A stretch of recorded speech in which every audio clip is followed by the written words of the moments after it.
Hello and welcome to an all-new episode of Anime Brain Freeze. We are your cyberpunk hosts. I am John. And I'm CC. And when there's just too much cool anime to watch, we've got you covered. On today's episode, we have another batch of exciting little shows for you. First, John will review Talentless Nana, the story about the young student trying to eradicate the enemies of humanity.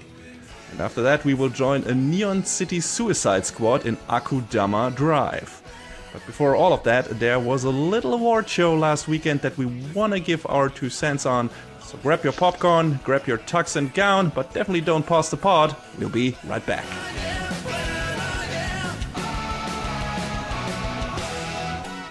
Yeah, last weekend we had the annual Crunchyroll Anime Awards. We did an episode, or at least a partial episode, on the 2020 Anime Awards. And that was kind of fun, so we thought we'd do it again, or make this just an annual thing as well. Maybe not as detailed as last time. I don't know if we will go into each category in detail this time around, or detail every show that was on the actual shortlist, whatever. We'll see what happens, but we thought we just want to talk about what was picked, what the shows were that got the win, and if we think that win is well-deserved or not, or if we had chosen a different show. So, alright, yeah, let's start from the bottom here, and I'm gonna hit it off with Best Fantasy. And the winner for that was ReZero, Starting Life in Another World, which I have not seen any of yet. John, have you? No, I kind of thought about it, and I mean, I have some friends who swing both directions on their opinions of the show. So I just was like, this is a show that exists, I guess. I plan to remedy not watching it after I'm done with Black Clover, which still a lot of episodes on that. But I'm making progress. I'm already on episode 40, considering that I started only like a couple of weeks ago. That's not bad. It's nice to watch an anime once in a while besides One Piece that I don't intend to review. So not having to make any notes or stuff like that makes it easier to consume it almost. All right. But I also, that's the reason, because I haven't watched ReZero yet, that's also the reason why I can't really speak on this choice being good or bad. People seem to like it a lot. Even though it's an isekai show. I mean, it seems to be one of the good ones, right? There are like very few good isekai shows out there. I would say Slime Time is one, and apparently ReZero seems to be one of those as well. So I intend to check it out eventually, but I haven't gotten around to it yet. And the 3rd season is currently airing, so I guess there's still some time to get it. I don't know how far they are in terms of the light novel source material. I think it's based on a light novel, right? Yeah. Yeah. But I assume there's probably going to be another season or something, so I have ample time to catch up. As far as I knew, ReZero is at least well-regarded, so good for it.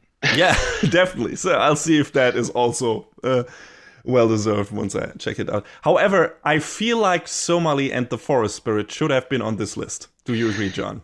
Yes, absolutely. That show got snubbed. Let's be real. Yes. Oh, man. And I look at the rest of these shows here, and I'm like, is Dorohedoro really, like, fantasy? It's kind of about sorcery, witchcraft, and all but it's also science fiction-y a bit. I don't know, it's a weird mishmash genre mixed thing, so I guess fantasy works, but it's also, like, on this, I would put, like, classic fantasy things, I guess, so Exodus of a Bookworm fits, Dragon Quest fits, Tower of God to an extent fits, Decadence already is a thing where, like, that's a stretch. That's a stretch. That is really much more science fiction than it is fantasy. Also, science fiction is not a category on this list because there are probably not enough science fiction shows in general. But yeah, ReZero fits. Dorohedoro, yeah, you're right. It's not necessarily. Especially, like, I would have given that spot to Somali. And a lot of the other spots as well. Let's be honest, I would have given the win to that show. You know, like I said, it's maybe not fair because I haven't watched ReZero. Maybe that is the better show. But just in terms of actually having cool fantasy shit in there and actually telling a good story, Somali would have definitely taken it for me. I don't know about you. Oh, no, I definitely agree. And it kind of baffles me that it's not on there. But, you know, you kind of have to play the hand you're dealt. Yeah. And if I had to choose one of these, and probably going to gripe about this again later several times, but it feels weird picking shows that are technically not finished as best when you don't have Yeah, the full picture of what they are. But if same. I Yeah, had to pick one of these, I'd probably go with Dragon Quest. yeah, I understand. I mean, that is probably the only show you have watched or are watching out of these, right? Yes, So, I mean, actually. right. I mean, I don't plan on reviewing it when it's all done, but suffice to say, it's a really well produced and a lot of fun. I know I said it during the sneak peek when the show started. We never got the original anime adaptation, so this has, been a really, really fucking good next best thing. So it's really enjoyable and it's really good. And it's got, obviously it's based off. It's got the video game tropes in there because it's Dragon Quest, but it Which is is the one of sense of the fantasy things ever, like one of the oh biggest yes, ones. So it yeah. I should be on mean, this list. Final Fantasy what? But yeah, I would pick Dragon Quest out of these. I can see why. Yeah, and I mean, if somebody was on this, it would have won, I guess, from Hmm. the shows. The only show I've watched on this is Decadence, but again, this is more science fiction to me, and also, uh, I don't know if I would have picked this. It's hard. It's like this Yeah, category is weird to me. There's like, I guess I haven't watched enough fantasy anime, or there are not really that many fantasy anime, or have been out that last year that I would actually consider as such. So yeah, I don't know. Even Sword, yeah, Sword is also science fiction fantasy, but also that is not a good show, so that doesn't, even if that was fantasy, it doesn't deserve to be on this list. So, it's so weird to me that Sword Art only has one entry on the whole list of nominees, but we'll get to that. I don't even remember what it got a win for, so we'll see. But yeah, next one, next category is best couple. And yeah, I'm giving that over to you, John. What tell us about it? Okay. So the winner is Nasa and Tsukasa from Tonikawa Over the Moon for You. And Tonikawa is, it's a cute little rom-com show where the main girl may or may not be a reincarnation or some incarnation of Kaguya, Princess of the Moon. Don't worry about it. It's fine. Mhm. Push that detail aside.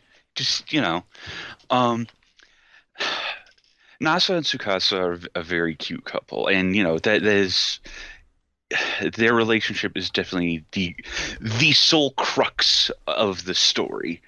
And I think I think that's a solid pick.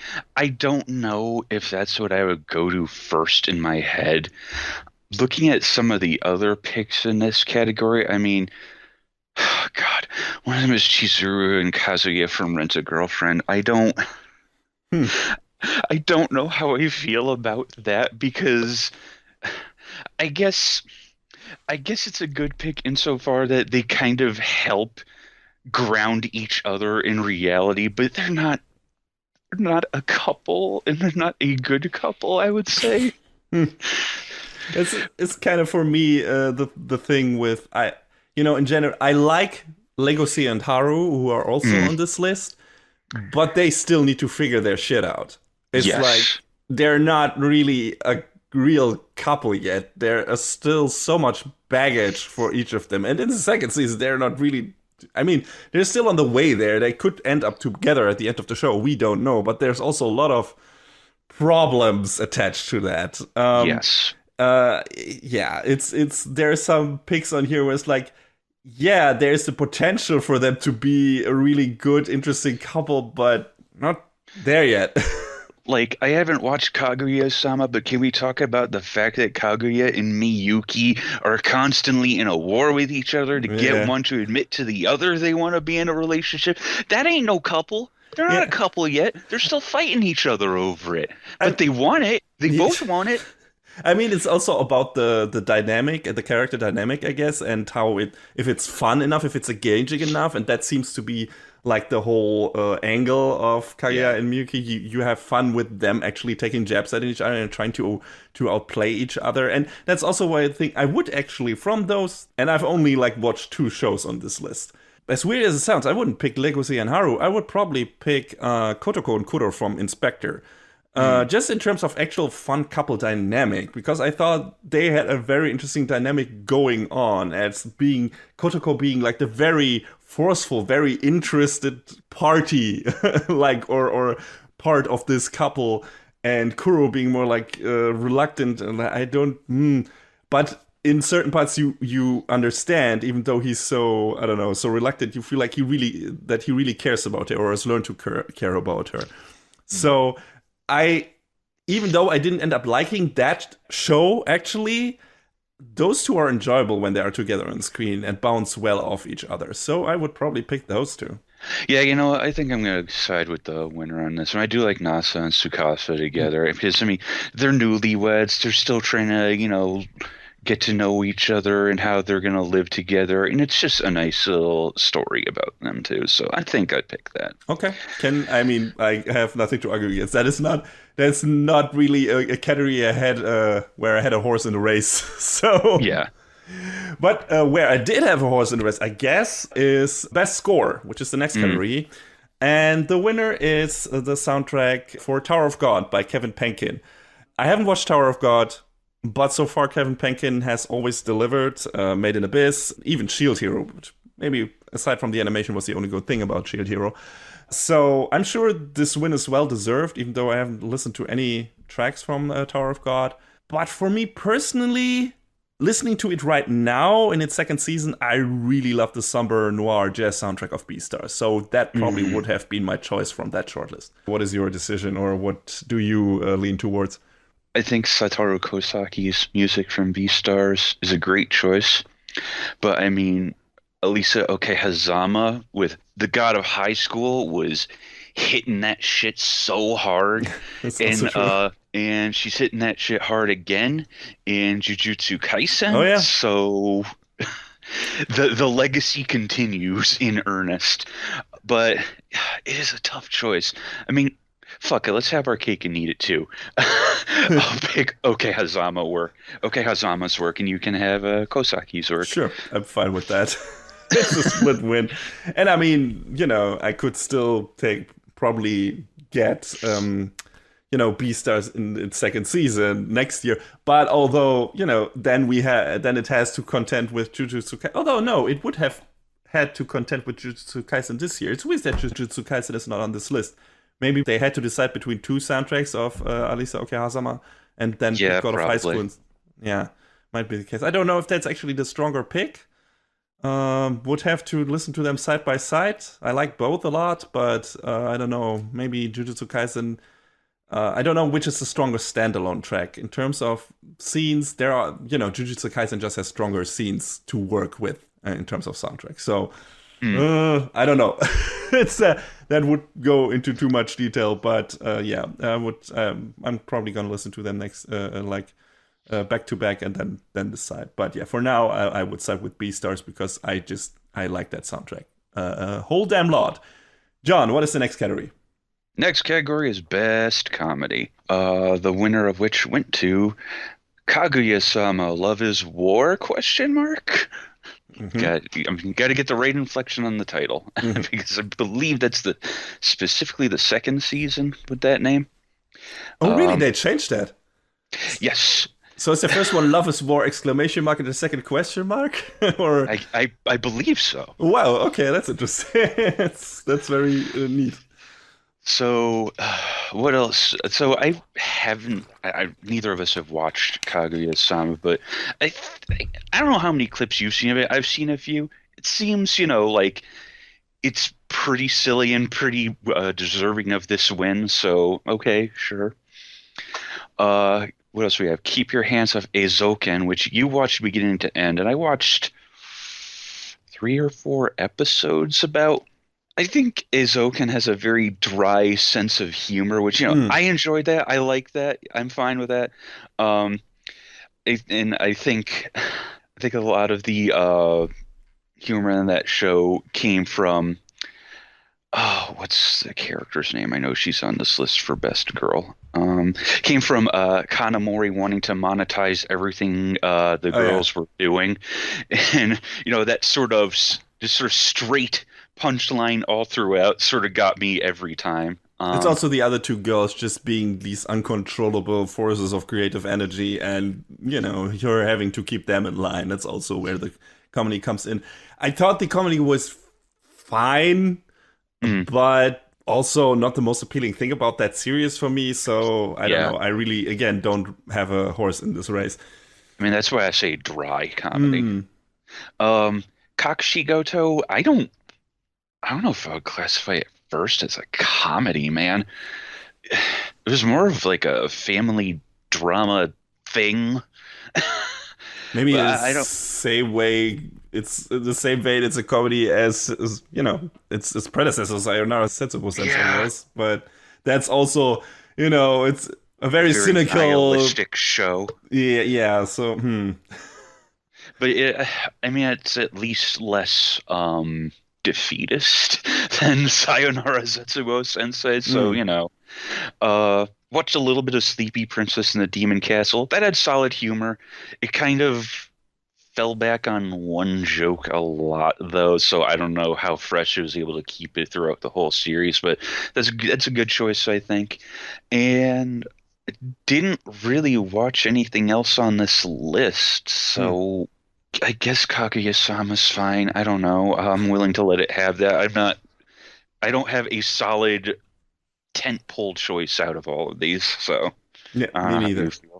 And maybe I don't know. It's just comedy is for me a very a genre in anime I get rarely into. It's comedy on the side is alright for me and it's fun, but I never really seek out shows that are mainly about that. And Kaguya-sama might be incredibly well done show, but a romantic comedy where that is the only thing, like really the only thing, like these two trying to get together but not to get together, and that being the whole source of the comedy sounds actually like a nightmare to me. Like it's so comedy is so difficult to write is the problem. It's so not up my alley. But I don't know. Maybe I'll check that weird fucking whatever that isekai, the Misfit of Demon King Academy, long ass title, blah blah blah. Holy shit! I never realized the name was actually that long. Yeah, me neither. But what Mother's Basement, Jeff Thu has shown about that shows look very fun. I mean, I've heard My Next Life as a Villainess is a fun show, but I definitely never checked it out. So I don't know. There's some kind of comedy shows that might be fun or might be interesting to me, but it's like low on on my list of interests. So yeah, we'll see. Not really a category I'm invested in. A category I'm very invested in, however, which is up next, is Best Drama. And the winner of this category is Fruits Basket Season 2. Fucking obviously. Like... free. It's a free choice. Yes. I mean, Beastars is a very close second. Somali is third, I would say. Putting Somali on this list instead of fantasy baffles me. Yeah. Like, what the fuck? Who made that choice? Saying Yesterday for me is...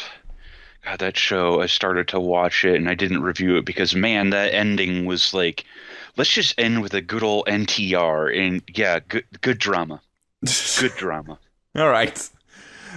Great Pretender had well-written drama, but kind of destroyed any resonance that had with its shitty ending retrospectively, so why even put it on here?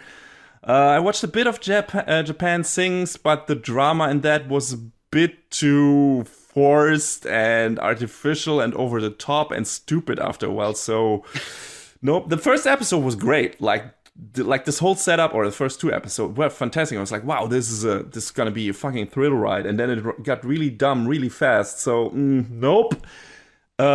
So Fruits Basket, without a doubt. Incredibly well written, surprisingly dark character drama with a bit of comedy on the side. That's what I meant, how I like it. We both love both seasons, so yeah, well deserved. Might take the category again next year with its third season, maybe. Probably another battle between Fruits Basket and Beastars. Yeah, we'll see. Without a doubt. Yeah. Both very strong contenders in this category. Going on strong. John, what is the next category? Nominees for Best fight scene. Also a very heavily contended category. Yes, the winner being Deku versus Overhaul from My Hero Academia Season 4. Sure. That was my feeling about it. It's like, all right.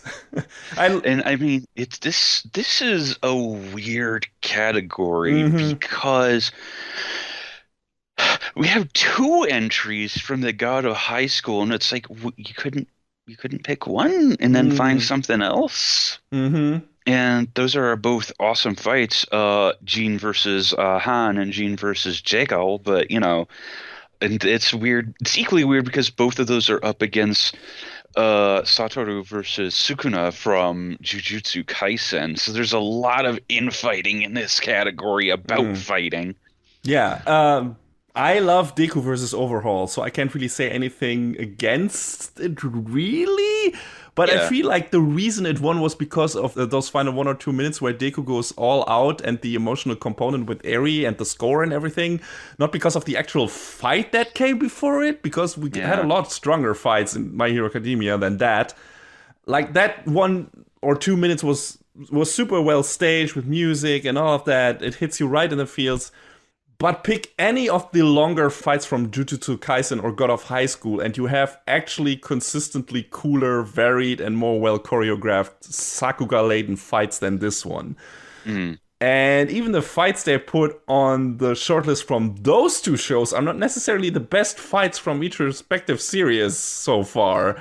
It's almost like when a show starts 1 year and continues into the next year, you should wait to evaluate it on its whole merits. Wow, that sounds familiar. It's because I said it earlier. I mean, both fights against Mahito in Jujutsu Kaisen were in the previous year, right? They were still part of fall season. So why are they not like the fight against Sukuna is super short. Like, it's barely in there. Why is this on this list? Like, if I had... Yeah, exactly. I think the one to pick would have been Yuji and Nanami versus Mahito, because... Absolutely. Fuck, dude. That shit was wild. That was crazy. That was one of the best anime fights I've seen, period. Like, what the fuck are you doing, Crunchy? Why is that not on here? And instead the other one that lasts, like, for, I don't know, 20 seconds or something, and it is in the second episode. It's... Yeah. I don't know, that makes no sense to me. It's crazy, and since then the show has gotten even crazier with fights, so I mean, it still has a chance to get picked again next year, but I don't know, the choices here are weird, and like I said, in God of High School as well, I would say, yeah, of all of those two, I think Jin versus Han was probably, because there was also an emotional component to it, was the strongest one, but also I enjoyed the choreography in Jin versus, what was his name, the Fox guy, who is his caretaker, who took care of him for a while, or was a friend of his grandfather, whatever. Yeah, right? That fight was also amazing. I would put that on here, probably, instead of the other two. I don't know. It's weird. It's like, it's a couple of weird choices they put on here, and the winner is weird as well. I don't know how to feel about any of this.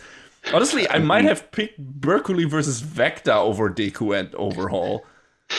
Yeah. I mean, that was a bad show again, and, you were not really emotionally invested, but it was a really cool-looking fucking sword fight and fantasy fight. That's true. I mean, SAO had some good fights, but the problem with it was, everything about it meant nothing until, yeah, and that's the ending. Yeah, that's why Deku vs. Overhaul won, right? Because there was a lot at stake here. There was a lot of character building done before that, and even though the actual fight is not that great, in my opinion, except for the last 2 minutes where it goes super crazy, and the fucking fists raining from heaven. But hey, we had that in God of High School as well. But there was a lot of stuff done with Overhaul's character. There was a lot of stuff done with Deku, with Eri and everything, and a lot of crazy shit and dark shit happening before that. So it felt very rewarding seeing that happen. And that's also a component of a good fight scene. I can see that. Just if you concentrate on the fight itself, I would rate like that Mahito fight needed to be on here. Like that would have taken the pick for me. It's crazy. Hmm. And we haven't touched on the last one, Brawler versus Master from Akudama Drive, and we'll get to that later. But that could have also been a serious contender because there's also a really cool fight with a lot of, at least on one side of things, stakes, because you've actually spent more time with those characters and partially learned to care about at least one of those characters. So yeah. I feel like Dekuverse overall might be more of a contender for best fuck yeah moment than actual best fight scene for me. Yeah. I guess that's what it comes down to for me. Yeah. I guess, yeah, I'll go with Mori versus Han, I guess, out of all of these. Mm-hmm. Yeah, that's fine. So, yeah. what's up next? Yeah, John, next would be best character design. Do you have anything to say about that? Because I don't. It's like, I mean, with all of these for different reasons. It's like, I haven't watched the winner, and yeah, I don't know. I haven't watched any of these beginning to end. I mean, you have. You don't need to watch these to judge the character design, I guess, because that's also true. But also, what? All right, what? I don't know. I got nothing. I got no horse whatsoever in this race. It seems like there's probably some shows that have more distinctive character designs than fucking Yashahime, so I don't know why that is in here. Yeah. All right, like it's Inuyasha all over again. The character designs were fine the first time around. I don't know if it deserves to be on this list. Yeah. And I like the character designs in A Great Pretender a lot, but yeah, okay, I guess that could have been the winner for me or Eizouken because it was very creative and expressive, but this is like, I don't care about this category. Next category, which I think both care about a lot, is best animation. At least a little bit more than the last category. Yeah, whoa. Okay, this is a real tough one. So, Great Pretender was also on this list. It's really sharp, colorful, has super expressive facial animation. Princess Connect, The God of High School, and Jujutsu Kaisen kicked major ass in the action animation department.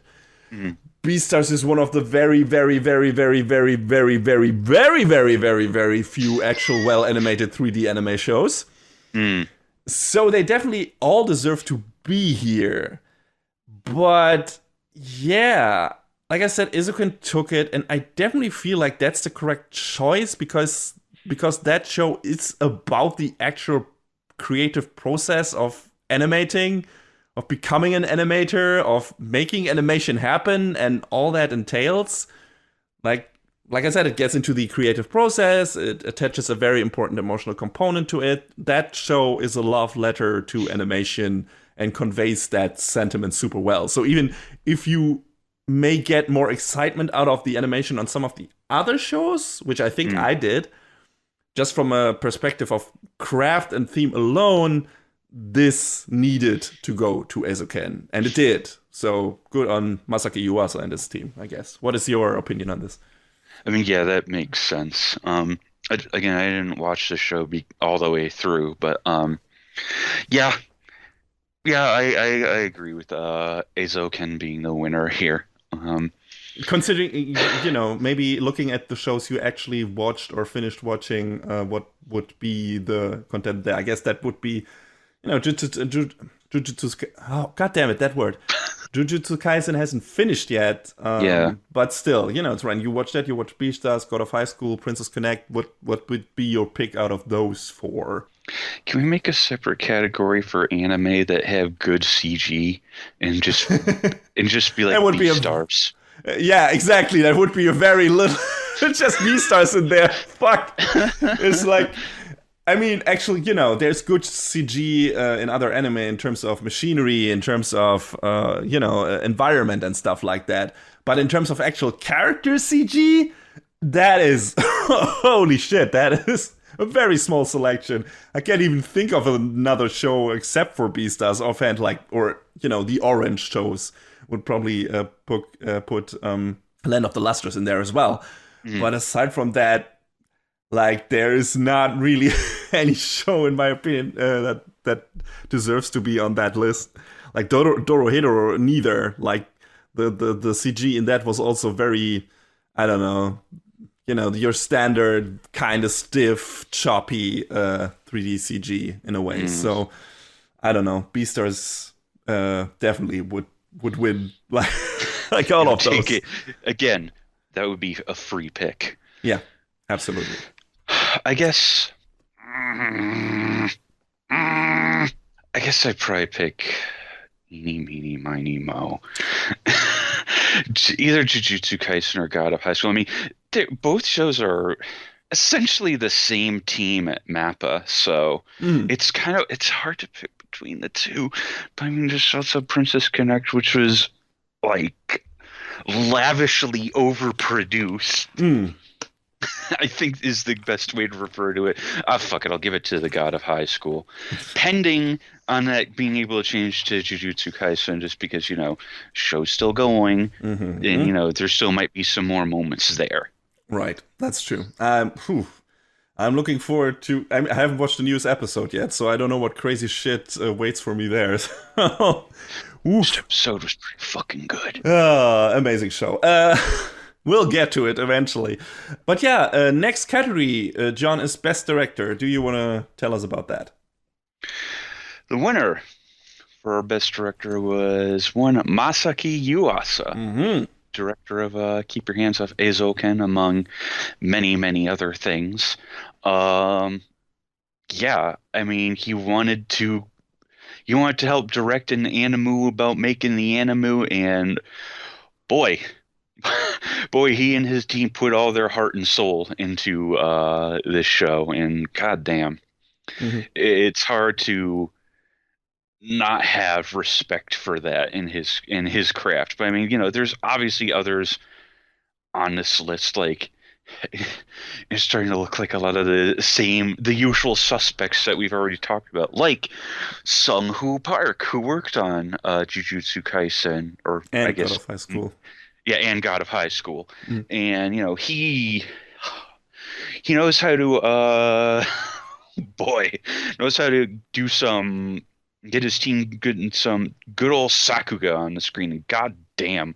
Yeah, he definitely, if only if a director's job is to pick the right people, though that might be the producer's job, I'm not sure. But and convey to them what needs to happen on the screen and what he wants from them, what he wants it to look like.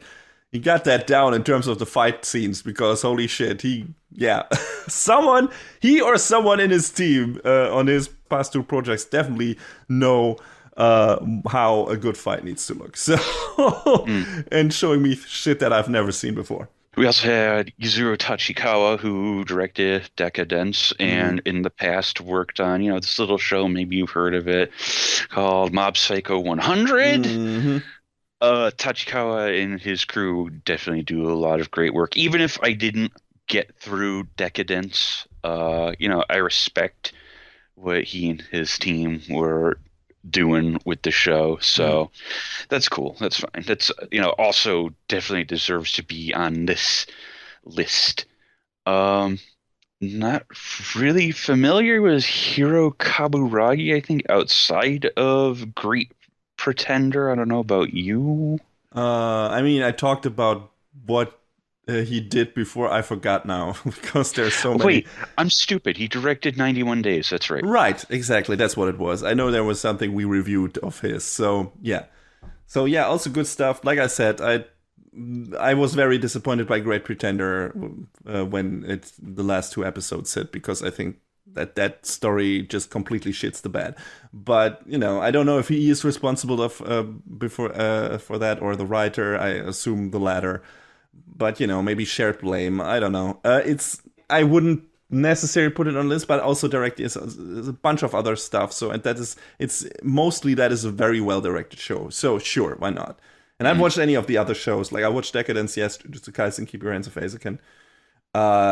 Didn't watch Tower of God, didn't watch Kaguya-sama. Everything I said in the best animation category applies here as well, in my opinion. You already said it, like in terms of what Masaki Yuasa did with Eizouken. Every direction choice there makes you feel the love Masaki Yuasa has for this medium.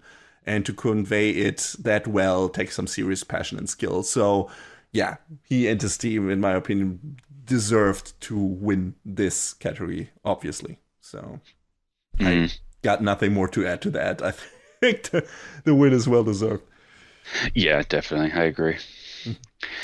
So next up is best English voice acting performance. I don't think either of us watch a lot of dubs. No, and I got no horse in this race and in Japanese performance either. Where it's like where I would say, yeah, that's definitely the guy. Yeah, I mean, I've watched some clips of the Beastars dubs, so Jonah Sky is pretty damn good as Legoshi. So, you know, I guess I'll pick him because he's the one I know out of these 6. And I guess as for Japanese voice acting performance, I mean, it's easy to go to Yuichi Nakamura because he's great. I love him. Fun. Yeah. But I guess I'd go for something a little bit different with Mutsumi Tamura because she's great as Kanamori. Very deadpan, very to the point. Very, very deadpan. So deadpan, in fact, that it felt her performance felt a bit monotonous to me at points, anyway. But that's also that's part of the humor and everything. I guess that's what was part of the intent. So I guess just not necessarily something I would classify as best voice work. I put probably I don't remember the voice actor's name. I'm sorry, I'm really bad with voice actor names. But the voice actor of Legoshi in there. Chikahiro Kobayashi, I believe. Okay. And who is really good at bringing out the very, I don't know, shy, soft-spoken character traits of Legoshi, but also when he goes wild and, fights for what he believes in and for the people who are important to him. And I think it's sometimes a switch that is not super easy, like, conveying both sides of a person. But I think he does it very well. But Legoshi is not on this list, so I don't. Kobayashi kind of came up real quick because I think the first role that I think we really heard him as was Sugimoto in Golden Kamui, and then he kind of started to branch out from there real quick. And every time I get to hear him, I'm like, "Hey, it's my boy." So dude has talent. I mean, that is the whole explanation to it, right? I mean, his role as Sugimoto is also fantastic. So good stuff. I mean, I don't know why he isn't on this list for either of those. I mean, he could have been on here for Sugimoto as well because Golden Kamui was a fall show. So the absence of Golden Kamui in general from this is kind of shitty. I don't. So whatever. But yeah, definitely I don't really have a horse in the race. Yeah, I mean, Megumi Ogata is on this list. She's been in the game for a long goddamn time, and I respect her, but I don't know what her performance was like in Hanako-kun. And from the first episode of Wave, Listen to Me, I mean, Riho Sugiyama can talk really, really, really fast. Yes. So, okay. Yeah, if that is the metric, if that is the thing you need to win this, then sure she could win it. But also, it's not for me. And did we say no? We didn't even say the winner. The winner was Yusuke Kobayashi as Natsuki Subaru for Zero Starting Life in Another World, and for the English voice actor Zeno Robinson as Hawks from My Hero Academia season 4. So I don't know. I haven't watched the English version of My Hero Academia. I haven't watched either version of ReZero yet, so I can't say if that win is deserved or not. I mean, I've heard Yusuke Kobayashi around. I don't think he was in a whole lot last year. Oh, wait, no. Jesus Christ. He was Magic and Orphan. So, yes, I did hear a pretty decent amount of him. Okay. I keep having to correct myself in real time. It's no problem. Makes it fun. But yeah, I'll see if I agree with this once I actually start watching ReZero. But so far, I got nothing on these two categories, really. That's fair. It's just I would have wished the voice actor of Legacy to be in there. Yeah. So what's next? Next is best ED or ending theme or ending animation or whatever. And yeah, the winner is Lost in Paradise by Ali. Feed, is it AKLO or AKLO or whatever? I would guess Aklo. Yeah, but that's the ending theme, the first ending theme from Jujutsu Kaisen. And is that still the current one? I don't remember. No, I think they changed it. Yeah, they changed it. Yeah, right. But it's a better one, and Yeah. it's just a fantastic in general. Like art style and song are super groovy and fun, and yeah, they rotoscoped the shit out of the dancing in that scene, but in that ED. But yeah, it's great. So good. It's Yeah, like I I think maybe I heard Night Running once on this list of nominees. I don't know any of the other ones off of this, so Lost in Paradise is like it's a free pick for me. I also love the ED to Inspector, and putting the actual song Great Pretender in as the ED for the show Great Pretender was the obvious and only good choice. But yeah, I still definitely, like without a doubt, this is a clear win for Ali or LAI. I don't know how he is pronounced, how his artist name is pronounced. But yeah, definitely, like Lost in Paradise is a fantastic ending theme and has great animation going with it. So It's so good that it fooled one of our friends into thinking Jujutsu Kaisen was an entirely different genre show. yeah, absolutely. Yeah, well done, Lost in Paradise. Like that one. Allah, John, what is the next category? Best opening sequence, and the Mm-hmm. winner is Wild Again, Side, again by Ali from Beastars. again, And well deserved. again, free. No, no, that's not true. That's not true. That's not true. There are very Kai heavy Kitan contenders. is fucking hot. I love Yeah, that intro sequence. absolutely. It would have been a super good pick. Although I like Vivid Vice even more. Maybe that one will be considered next year. But that's also a thing, a preference thing. I like the Yeah. more rock-ish stuff more. Haikyuu's Phoenix by the Burnout Syndromes was definitely good as well. They're very reliable when it comes to delivering hype tracks. Although nothing beats Fly for me from that show, both in terms of animation and song. Easy Breezy is on this list, and Yeah, it's it's fine. I think a yeah. lot of people like just made a big deal out of that one. And I'm like, Mm. it's okay. I don't think It's I I'm gonna catchy in a way. I neither really like the song or the animation on DOP I from was gonna Eizouken say that much, but I can see why it's on this list. I was just gonna out and say it that I don't think as much as Ken has going on in its show, I don't think the opening sequence has a lot going on. No, not really. I mean, it's like, hey, Well, here's all this shit that maybe goes into animation, creative mind, like train of thought, blah blah blah, and it's send wild. send all your hate mail to animebrainfreeze@gmail.com. uh, Send emails in general. We would actually do like to do a fucking mail segment on the show. Maybe I should promote that more. But so far we haven't yeah. gotten any mailbag stuff yet. So we would love to do this shit. So write fucking emails or Twitter comments. Ask us questions. Wait, that's probably not the right way to ask for a fan listener interaction. But you know what I mean. Get on writing. Anyway, sorry, John.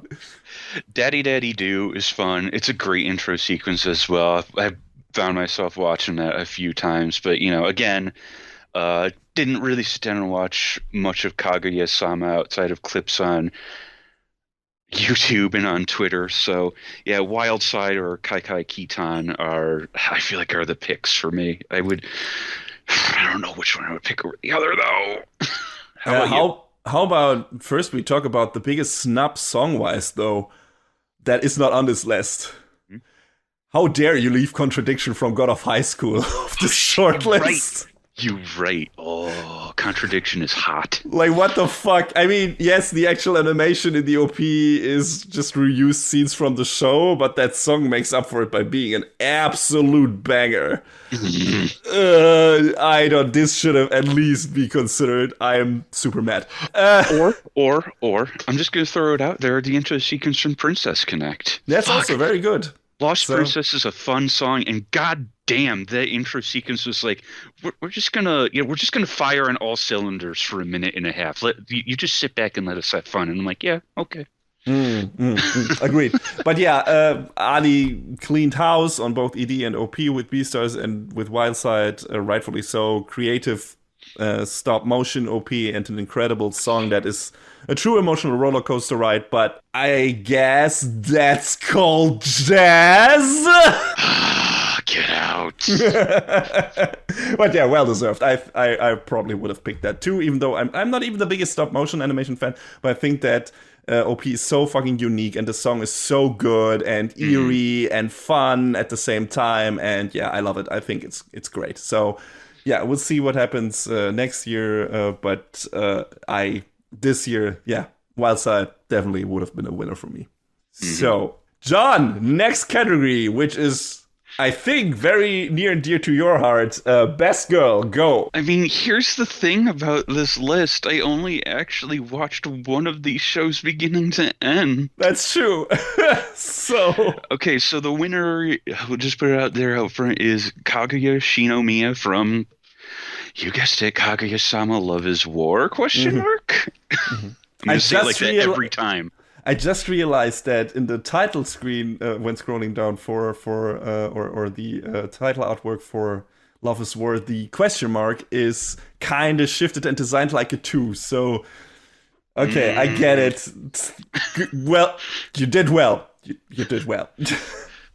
Like, I guess we'll look at the rest of this list. I didn't watch Dorohedoro, so I don't know anything about Noi. Yeah, I watched maybe 2 episodes of Great Pretender, and I have no idea who Abigail is. So. I don't know why Abigail is on this list, really. Like they do some stuff with her, but Best Girl is not the thing I would consider her for. Like, not at all. So, there would be other characters in this show that maybe that would fit more too. Yeah, I didn't watch My Next Life as a Villainess, so I don't know. I mean, I hear Katarina is an interesting character at least, so okay, sure, maybe she deserves to be here. Sayaka is, funny and good, so all right, fine. Chizuru is a good girl. She's fine.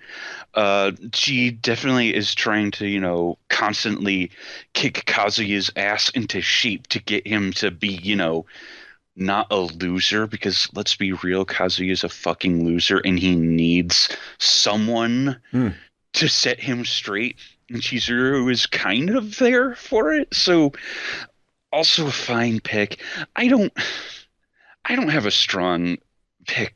Like, it's this character out of any of these, though. So I don't even remember who won last year, if it was a stronger pick. But I'll throw anyone from Princess Connect in there, because those are all better girls. All right. Oh, okay. So last year was, last year the winner was Raftalia from Shield Hero. Nope. No. Let's go back to 2018 when the winner was Ochako from Hero Aka. There's your pick. Totally fine with that. Wouldn't even know if that would be my pick from My Hero Academia, but that's an alright pick. I think this year, from the available options, probably Sayaka Kanemori from Nezuken for me. Like, she's cool, reliable character. She keeps the other girls in line. She, fills in the producer role quite well. She has a dry sense of humor. It's like, she got style, definitely. Look at that fucking backpack, people. But yeah, she's cool. So yeah, I would pick her.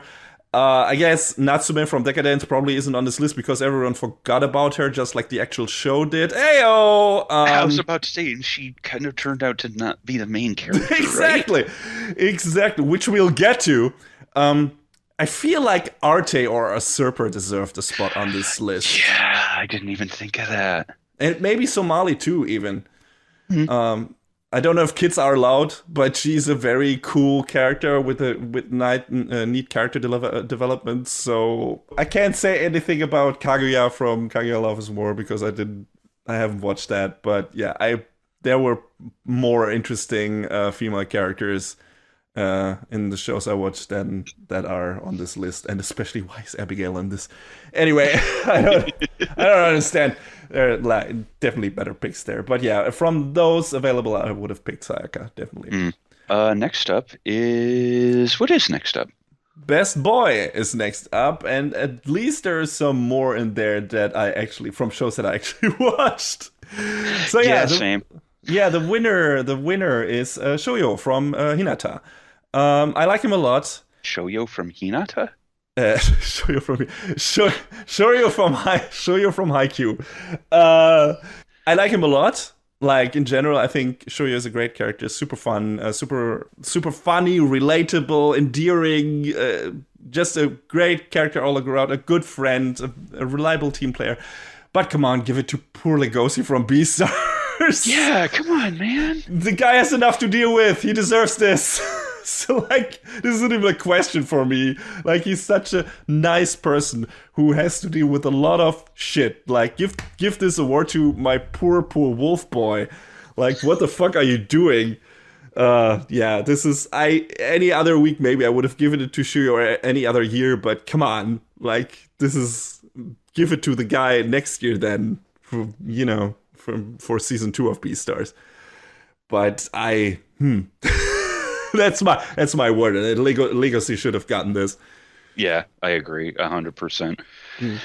I mean, Gojo is a fun character. He's not, but he kind of just does what he do and says fuck everybody else. So I don't know if that's good criteria for best boy. Yeah, he, like you said, he's fun. He is very strong, but also he has. You really don't know if he is that much of a good guy yet, because he has a very clear agenda, and you don't really know what he's willing to sacrifice to make that shit happen. So he puts on this mask, literally, yeah, and so you really don't. But there might be some darker tones underneath there, and yeah, we'll see. I don't know. And all the other characters I can't tell anything about because I haven't watched those shows. So, yeah, me neither. Yeah, no idea. But yeah, Legacy, clear pick here. Clear pick. Next category, John, best antagonist. What do you got to say about that? I don't like this pick, but no, me neither. I guess the pick was Sukuna from Jujutsu Kaisen. What has he done? Exactly. He possessed Itadori, and it's like that's it. That's all he's kind of just there wringing his hands in the background, waiting for his he's fingers fucking to come in the back background. He has not been enough of a presence in Jujutsu Kaisen so far to merit that win at all, not even remotely. He's fun, don't get me wrong, he's menacing and interesting, but we have seen him in like 3 episodes tops. Yeah. So far, that's it. Like on a whole, in terms of all scenes accumulated, there's maybe like 2 episodes or 3 episodes as a whole where he was like an important player. And picking Mahito would have made much more sense to me in terms of antagonists in that show, because he has much more scene presence and he's like dealing out some really dangerous shit, and he and his group are like a super threatening presence to all the characters in the show. So Sukuna will be maybe the best antagonist in a couple of years when we have a bunch of when Mappa has a bunch of seasons of Jujutsu Kaisen under its belt. But right now, nope. I mean, let's be real. Out of these 6 picks, there's a free winner again. Yes, obviously. And it's Akito. Obviously. Come on. How do you not? The only reason I'm not super mad about this is because Akito's actually on the list. He's on the list, and has still a chance to win this category next year with the third season of Fruits Basket, which I assume is coming this year. So that might still happen, but him not winning or her. Wait, I was about to say, I guess we should get it right. Yeah. I mean, that's giving it away a big plot point in Fruits Basket, but fucking watch that show. Her not getting this is ridiculous to me, because like such a well-written, like well-built up antagonist in so many ways, like having so many relations to so many different characters and being an antagonist to them in so many different ways. How do you not fucking pick Akito for this category? I don't understand. I don't know. And I mean, overhaul from My Hero Academia would have been fine too, I guess, but also the show had stronger antagonists with All for One and Shigaraki already. Yeah. So, yeah. Akito Overhaul is there for what, 12 episodes, and then he becomes a multiple paraplegic. Yes. Well, that's not his fault. Well, it kind of is. He brought that on himself, but still. Yeah. Like, no. And in terms of writing, he has a good character motivation, I guess, and he's interesting, but, you know, nothing that merits, like, nothing that comes even close to the build-up and the work done on Akito. Like, not even remotely. No. Yeah, I feel like Sukuna is one of those, like, as a winner, is one of those chosen because a lot of people watch this show and it's the most recent series on this list wins. Fucking-lutely, dude. Like, there's no other reason. Yeah. It's I don't crazy. I don't even know much of anything about the other picks other than, I guess Rachel from Tower of God is kind of a conniving person, and I've only seen clips of Echidna from ReZero, but I guess she's kind of a weird schemer. So, okay. I mean, you plan on eventually watching that, so we'll see how that pans outwards. So, and maybe I'll eventually end up watching it, so I'll have more context. But you know, it's Akito. Come on, it's Akito. Absolutely Akito. No doubt about it. It's crazy to me that she didn't get picked. That was, when I saw that in those nominations, I was like, yeah, it's obvious. It's fucking obvious. So I don't know why this didn't happen. It's ridiculous. All right, next category, best protagonist. Yeah, rephrasing what I said earlier. This seems like another pick because the show was popular, but it doesn't seem like a terrible pick from everything I learned about the character.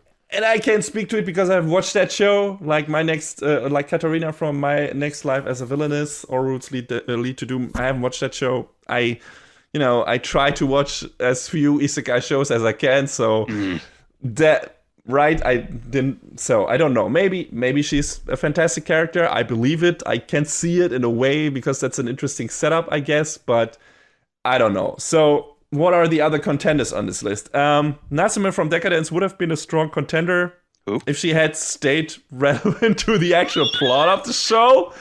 So why she is the pick from Decadence when it turned out to be more Kaburagi's story is beyond me. Yeah. Like, if you have to pick one of the characters in this show, pick the one that actually matters to the story, like from beginning to end, and has the most agency.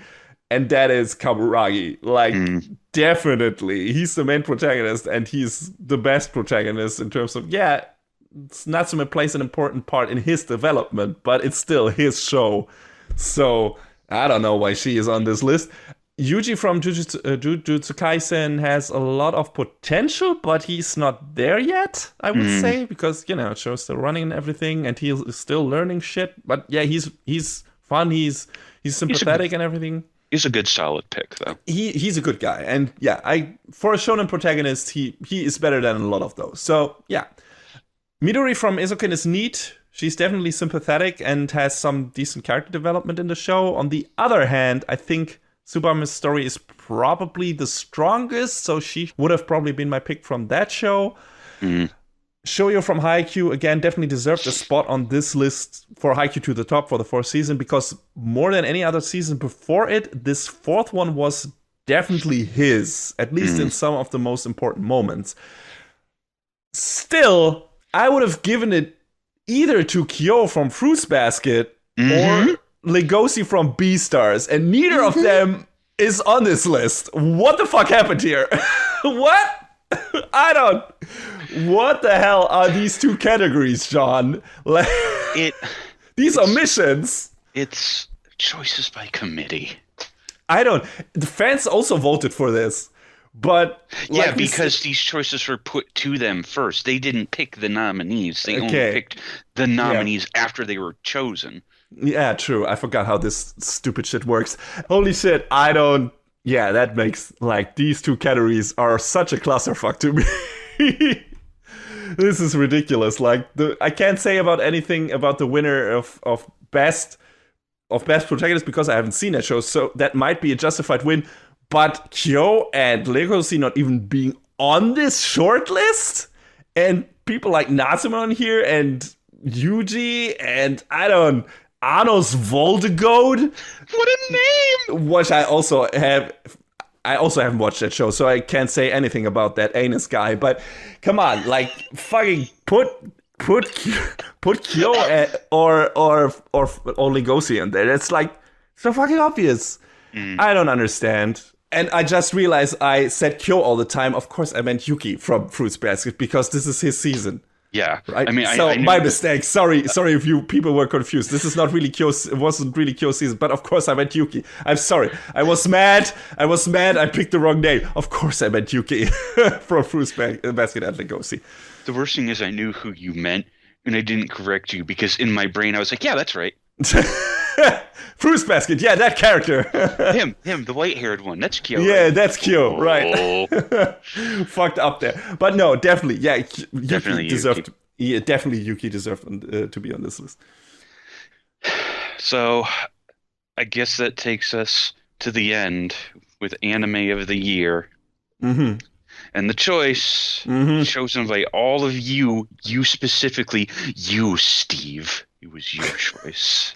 I don't even know if we have any listeners named Steve, but you know. Anime of the Year. Jujutsu Kaisen. I mean, again, the show's not done.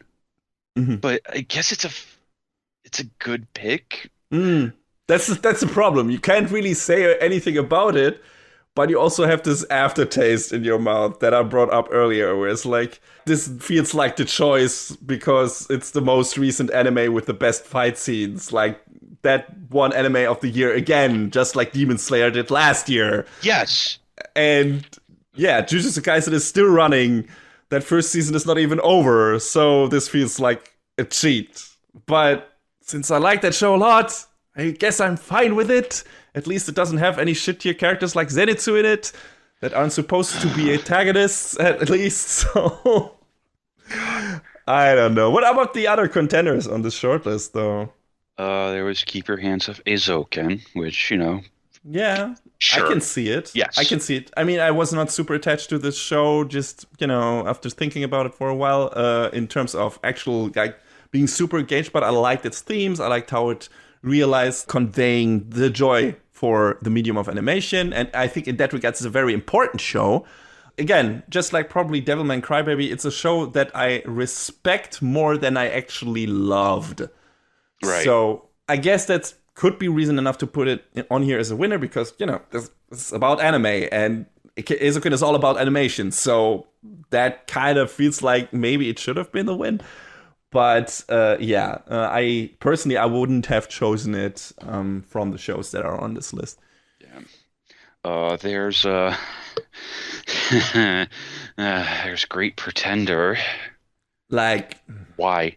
neither Golden Kamui or Fruits Basket even being on this list while Great Pretender made it on here somehow is fucking offensive. To me personally. I like, who picked this? Where's Somali? Where's Arte? Yeah. Where's anything? Yeah. Where's shows that actually end on a satisfying note? Dorohedoro is on here for some reason. I haven't watched that show. I can't, like, I heard really good things about the manga. This is why I want to check it out, but it had too much CG for me in it, so I don't know if that is... I didn't continue watching it after 2 episodes, so I was like, okay, I don't know if there's any merit to putting it on this list. The last two... Upper Man was a really fun, really well done show. I probably wouldn't pick it as anime of the year, though. Yeah. It's really... I would recommend it to anyone, like, watching it, because it's a really fun little show. It's really enjoyable, but I don't know. I don't feel this is like anime of the year material. I feel we had stronger shows this year, and Yeah, you're the right. Fruits Basket being one of them. So this not being on here is just what are you doing? How about Beastars? Yes. Mm-hmm. Yes. Mm. It's weird to me because it deserves to be on this list, obviously. But all throughout talking about it on in this conversation, it's not a 2020 show. It was only by virtue of that because fuck Yeah, Netflix, that's yeah, why. that's true. That's true. It's that's right. I mean, you could stay like, hey, okay, this is gonna be I don't know the 2021 thing then, and you can put it bring it up there again. But yeah, I guess we have to go by American release date, which was artificially prolonged by Netflix. So Mm, yeah, it maybe wouldn't be on this list otherwise. But yeah, if it is on here, so I would pick it. I'm like I said, I'm fine with Jujutsu Kaisen, but yeah. in terms of actually feeling like anime of the year, and considering how much I liked it despite it being a 3D anime and everything, and how emotionally engaged I was with that show, I think Beastars would take. I would even take probably Upper Runman over Jujutsu Kaisen because that show isn't finished. I love that show a lot. I Mm, think it's an incredibly hyped show. I think it's super fun. I think the characters are fun. I think the animation is fucking incredible. It's not finished yet, and it won't be finished. Like the story won't be finished after its first season. I mean, neither is Beastars. True, yeah. let's be honest. But I feel like, hey, this would be something for next year because then actually the first season is wrapped up, and then you can actually pick the whole, dissect the whole show, consider the whole show. While for this, you could maybe only count half. Mm, And I think the show got only really, really good and really, really strong in its second half in terms of what it's doing with its characters and everything. Or well, let's say, okay, the very last part of the first half was probably its strongest so far, and then we got all the new characters, and now the really cool fights are happening and shit, and the villains are doing their thing, and yeah, there's a lot of a lot of escalation. Let's put it that mm, way. So it feels wrong to me to put Jujutsu Kaisen as the winner up here because again, it seems like it was picked because it's the most recent show that is on everyone's mind, and that's why people picked it. That's the whole reason. That's the wrong reason to pick a show as anime of the year. right. I mean, I don't think it deserves to be on this list, and I'm glad it's not, but I'm shocked.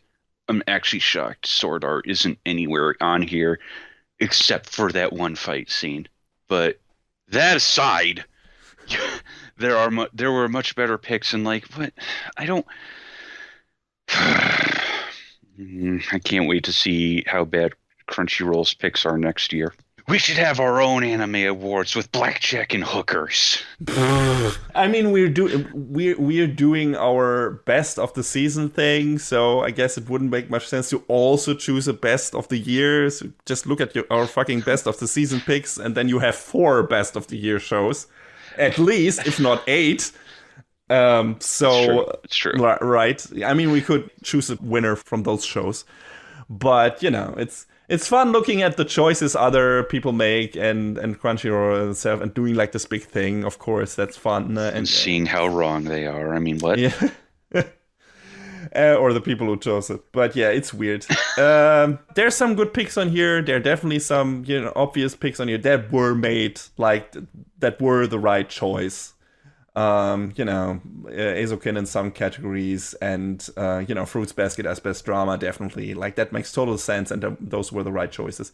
Mm. But some of these categories, just the shows put in there, and the winners especially, it's nonsense, absolute nonsense. I mean, all of this is subjective, obviously, and I won't fault you for liking Jujutsu Kaisen over any of the shows we mentioned. But still, like, to me, putting some of the other shows not on here, It borders on a war crime.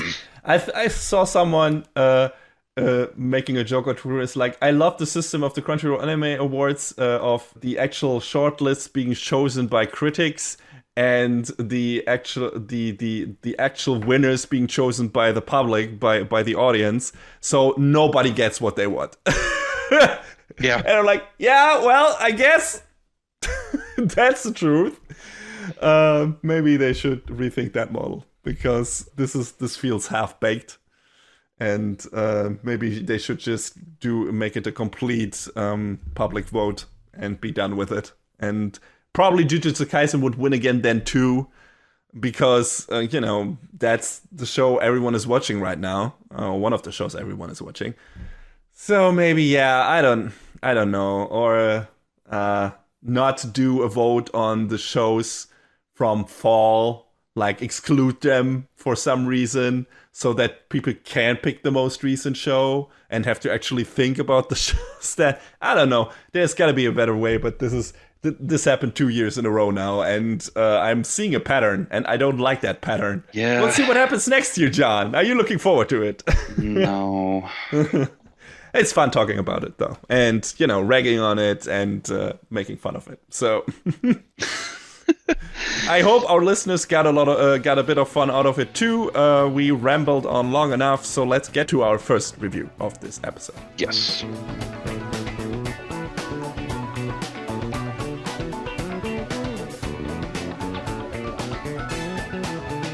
So, now that that's all out of the way, at least we didn't go on as long as we did last year. How long did we go on last year? I think we went on for close to a couple of hours. Right. That's I don't remember if we had a review on that show as well, but I don't.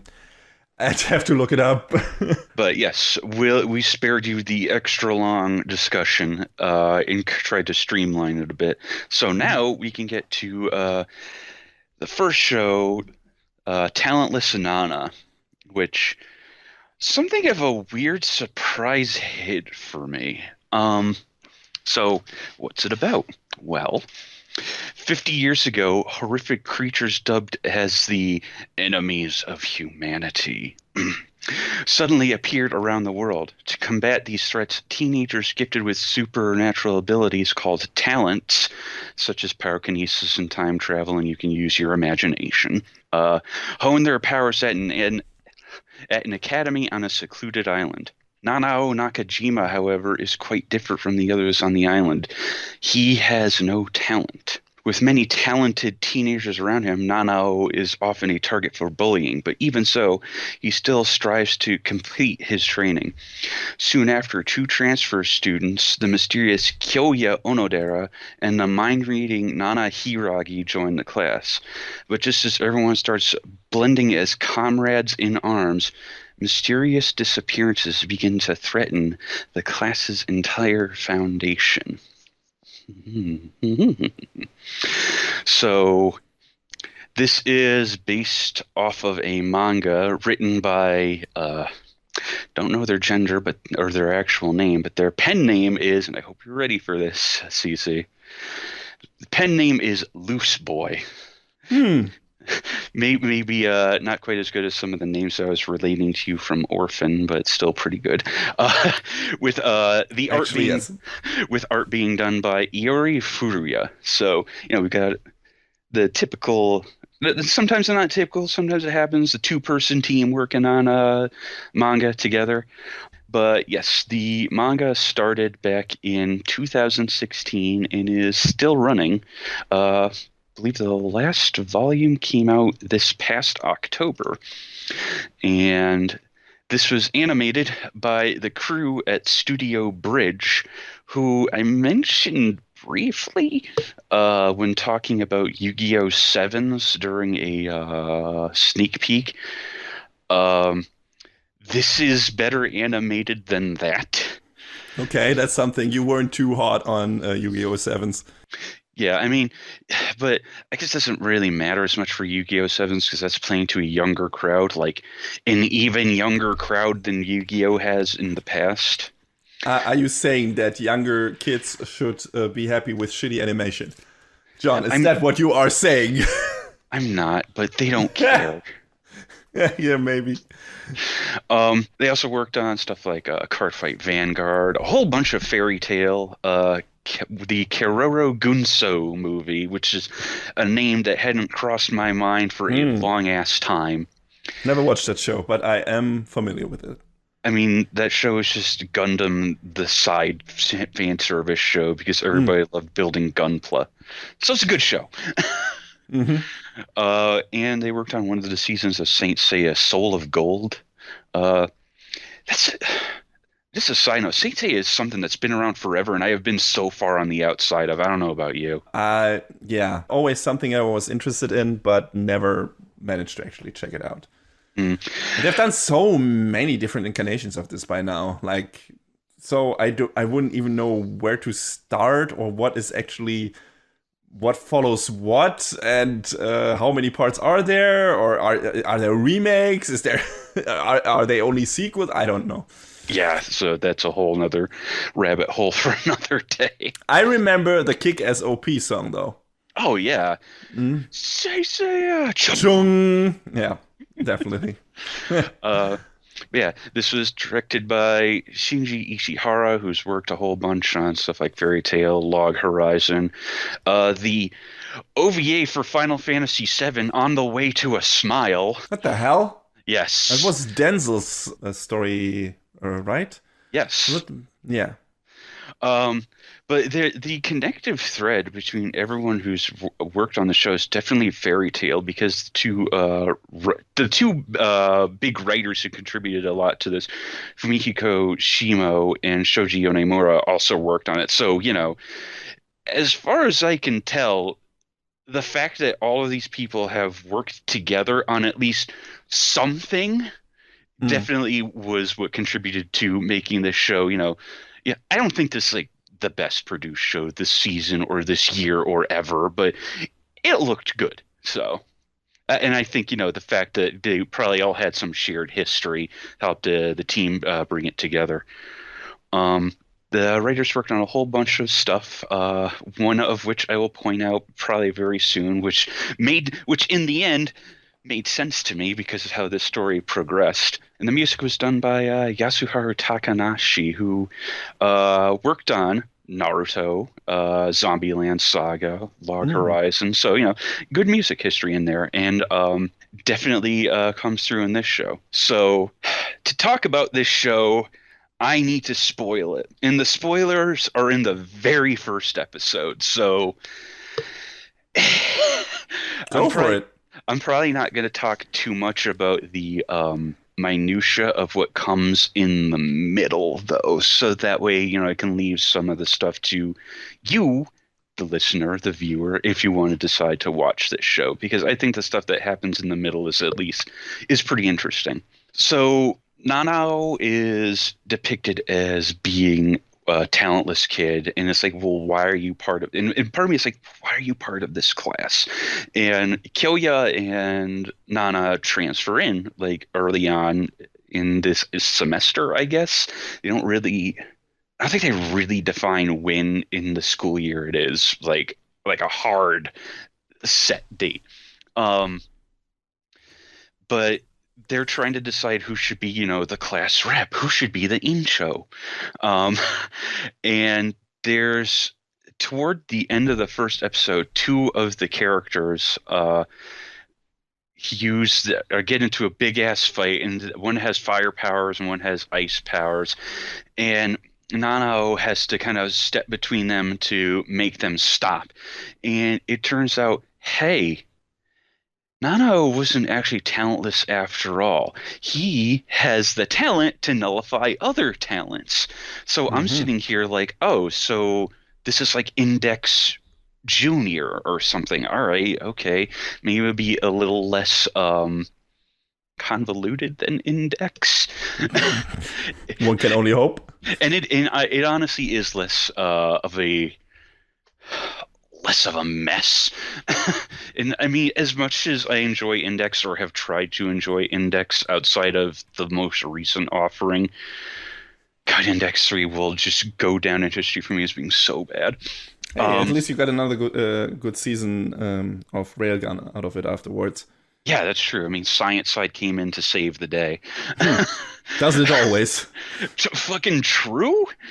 So we find out that Nana, her power is that she can read minds, and she, that sort of starts to cause trouble for the other students because obviously they can't escape her thoughts. But the power sort of comes and goes. It's weird. She can't really control it, what she hears.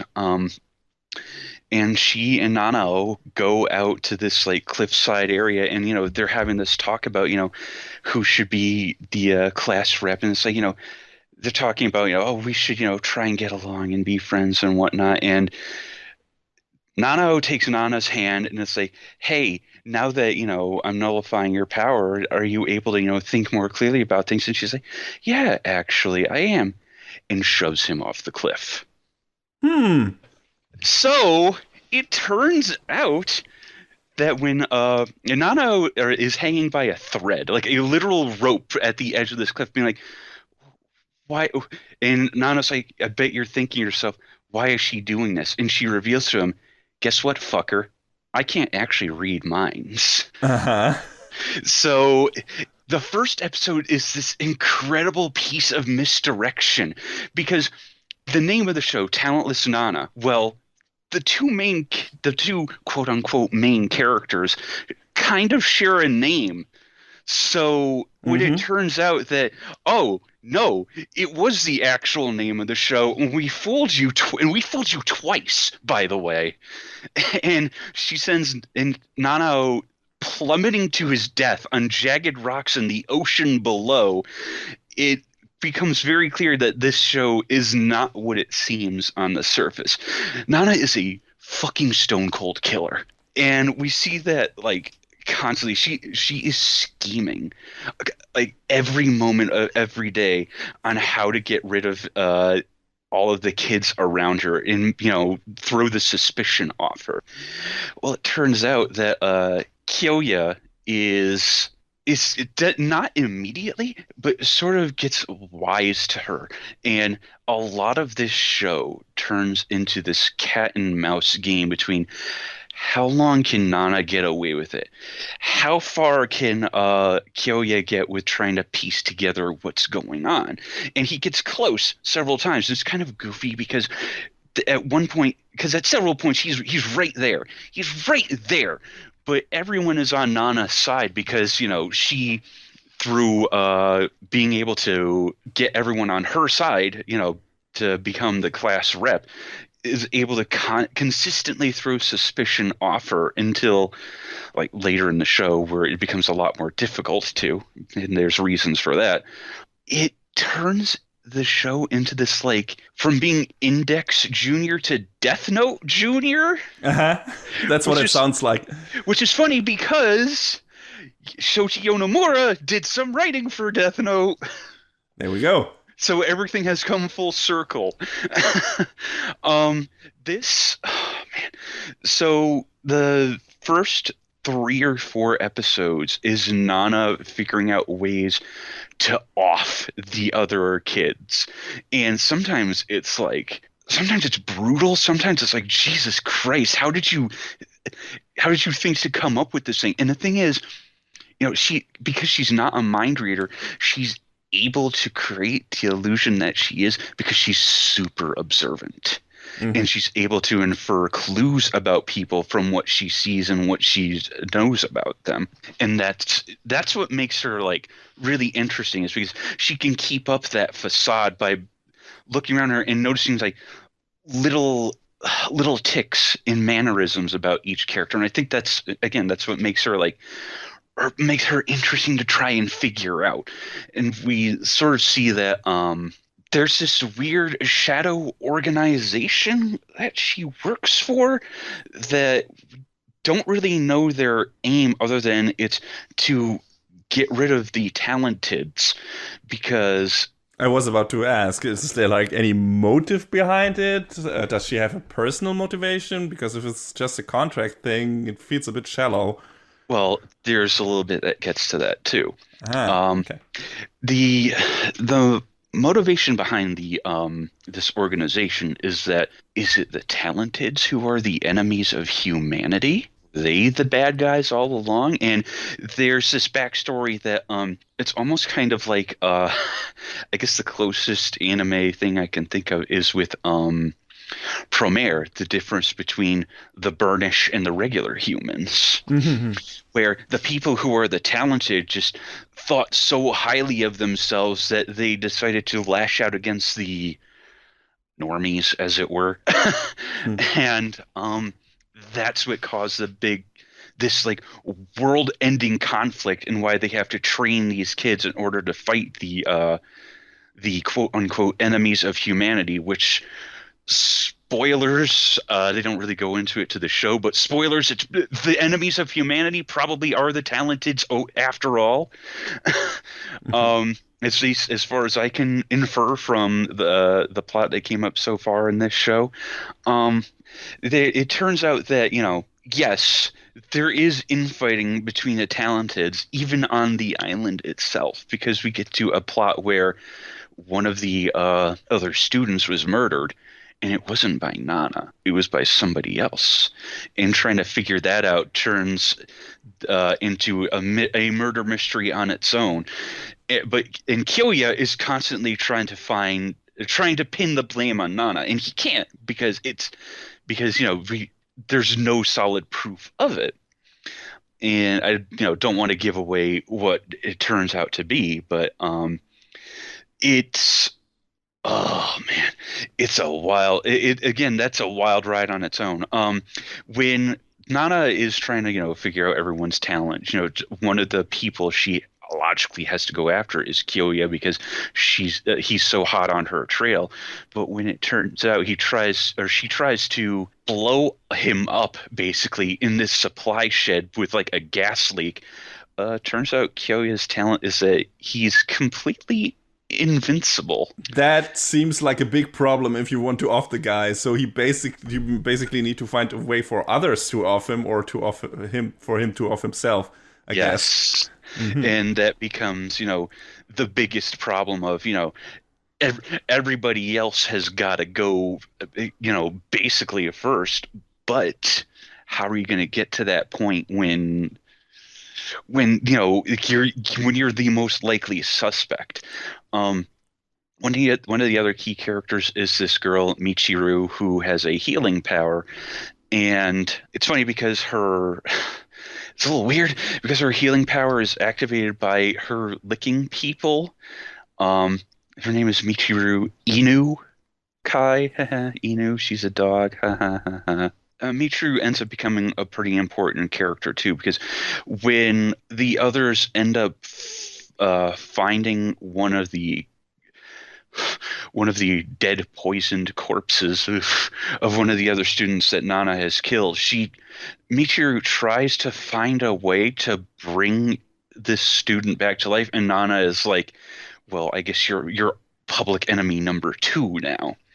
But she has this crisis, this conflict, this inner conflict where, yeah, Michiru's got to go, because she's also a big threat if she can harness this power to, bring back people from the dead.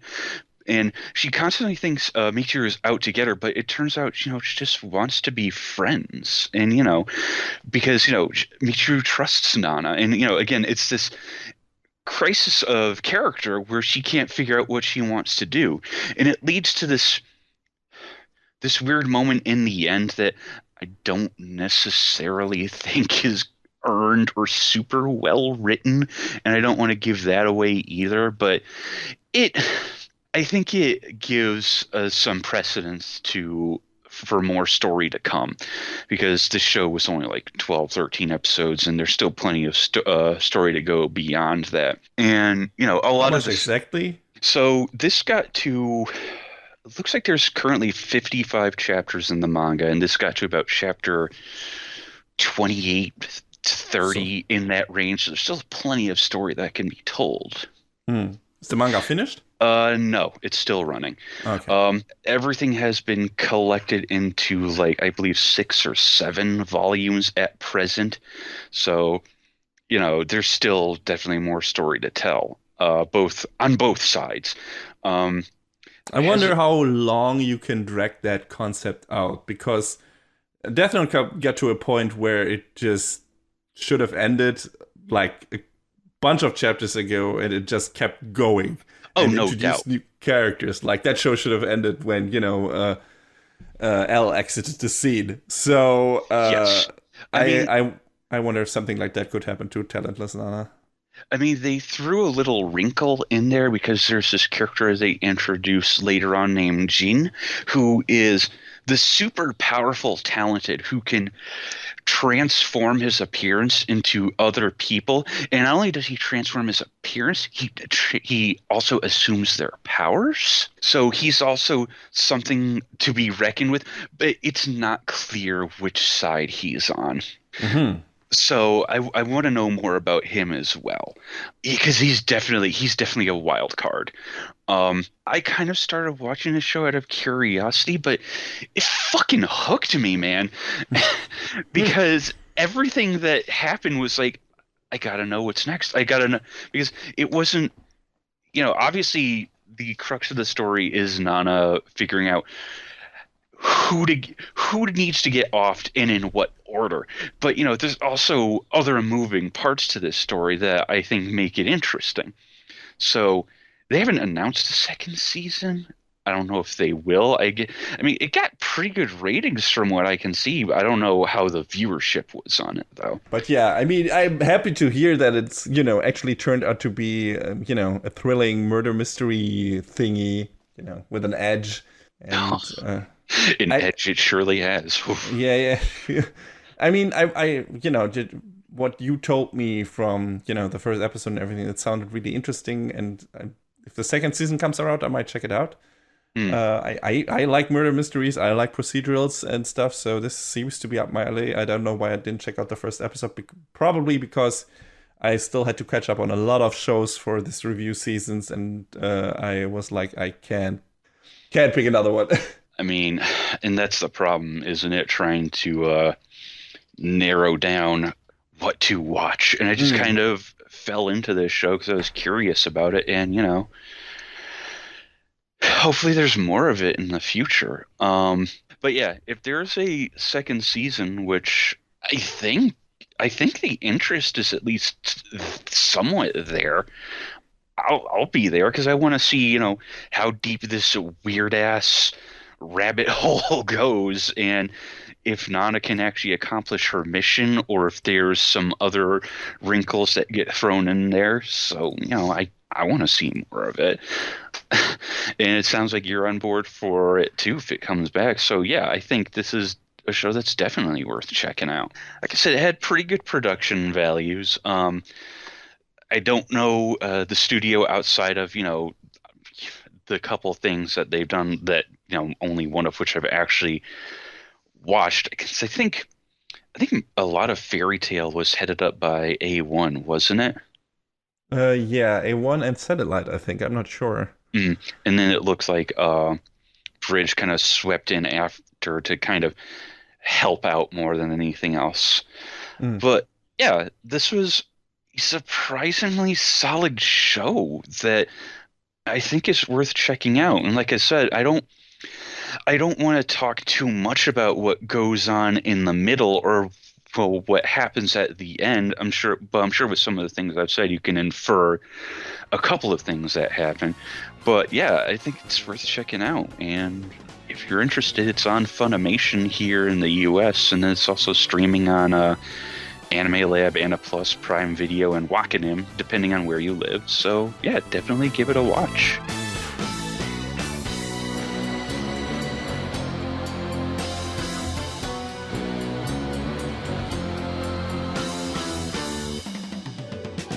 In a dystopian future where, after a lost war, Kansai became a vassal state of Kanto, multiple highly skilled criminals called Akudama are sent a message from an anonymous client to free a death row prisoner named Cutthroat before he is executed. Four Akudama respond to the challenge and descend into Kansai police headquarters to earn a big payday. However, once inside, they discover the job was part of a larger scheme by their client to make them work together on a bigger job: to infiltrate the Shinkansen and steal precious cargo from a vault at the front of the train. Thrown into this wild tornado of violence and explosions is an ordinary girl arrested due to a misunderstanding. To survive this hellish fate thrust upon her, she must take on the role of a swindler and try to fit into this group of deadly outlaws, all while keeping ahead of the executioners from the Kansai police on their tail. Akudama Drive is an original anime that ran for 12 episodes and was produced by Studio Pierrot, a very seasoned production house who is responsible for little shows like Naruto, Bleach, Tokyo Ghoul, Black Clover, Yu Yu Hakusho, and many, many more. Never heard of any of this. Yeah, it's what even are those? Like, did they even run for 12 episodes? Nah. I hear Bleach got canceled. That's too bad. It's coming back, baby. It really does. And adapting stuff from a manga nobody likes. Like, did anyone like that last story arc in Bleach? I don't remember. I don't think so. I like Burn the Witch though, and that seems to be a Bleach spin-off. So yeah, we'll see. The director of Akudama Drive is Tomohisa Taguchi, who also directed Twin Star Exorcist, which is a show I think I brought up in the sneak peek once. Yeah, I remember you mentioning it at one point. I think we both watched the first few episodes, and we were like, Yeah, it was a mixed bag. And very standard in certain parts. He also did direct the Kino's Journey remake, which you were not really hot on, if I remember correctly. Yeah. And a couple of Persona movies, which I haven't watched. But yeah, this show seems to be the love child of him and one Kazutaka Kodaka, who you gamers out there might know as the creator of the Danganronpa series. Yes! And apparently Taguchi was so impressed by Kodaka's work on Danganronpa that he wanted to create a new project with him. So Kodaka created the original scenario for this show. Taguchi was in the director's chair, and quoting directly from Wikipedia, both were fans of Reservoir Dogs, Pulp Fiction, and The Usual Suspects. And their fascination with these films went into their desire to make a story set in a cyberpunk world with a Quentin Tarantino-inspired plot. And boy, does that show. Want to tell us why, John? Looking at the episode titles, every single one is a different movie. Many of them are Tarantino films. Mm-hmm. And that's only one of the things. Like, we usually don't directly quote from Wikipedia except for the episode summaries, but it feels like this has been summarized very well there. Due to the cast being composed of 7 protagonists, the team originally meant to call it Akudama 7. The appeal of Reservoir Dogs led to the team to develop a unique cast with different features, all being referred by pseudonyms rather than personal names. We'll get to those. Kaiho commented that the cast is meant to be rebellious in contrast to a similar series where the cast relies on each other. Other influences include Ridley Scott's Blade Runner, obviously, and Mamoru Oshii's film Ghost in the Shell, also very obviously. And Taguchi wanted to entertain a Western audience besides the Japanese, which is why the anime takes place in Kansai, as Taguchi believed the Kansai city of Osaka felt more Japanese to overseas tourists than Tokyo. I have been to neither. The artistic direction was hence based on the Osaka streetscape from the 1960s and 1970s. All very interesting. All can be witnessed and realized while watching the show itself. The movie references themselves get pretty hefty, in my opinion. Not only in the episodes titles that John just mentions. There are those, of course. But there are also shared themes and almost beat-by-beat recreations of scenes from the movies in question. For example, there's an episode called The Shining later on, and we get a bloody elevator, creepy hallways, a mysterious aura that only one person can see, someone busting through a wooden door with their grinning face. Yep. The homages are aplenty and fun. So if you are a movie buff, if you like a certain kind of movie genre, you will definitely enjoy a lot of the little things and nods that are in the show.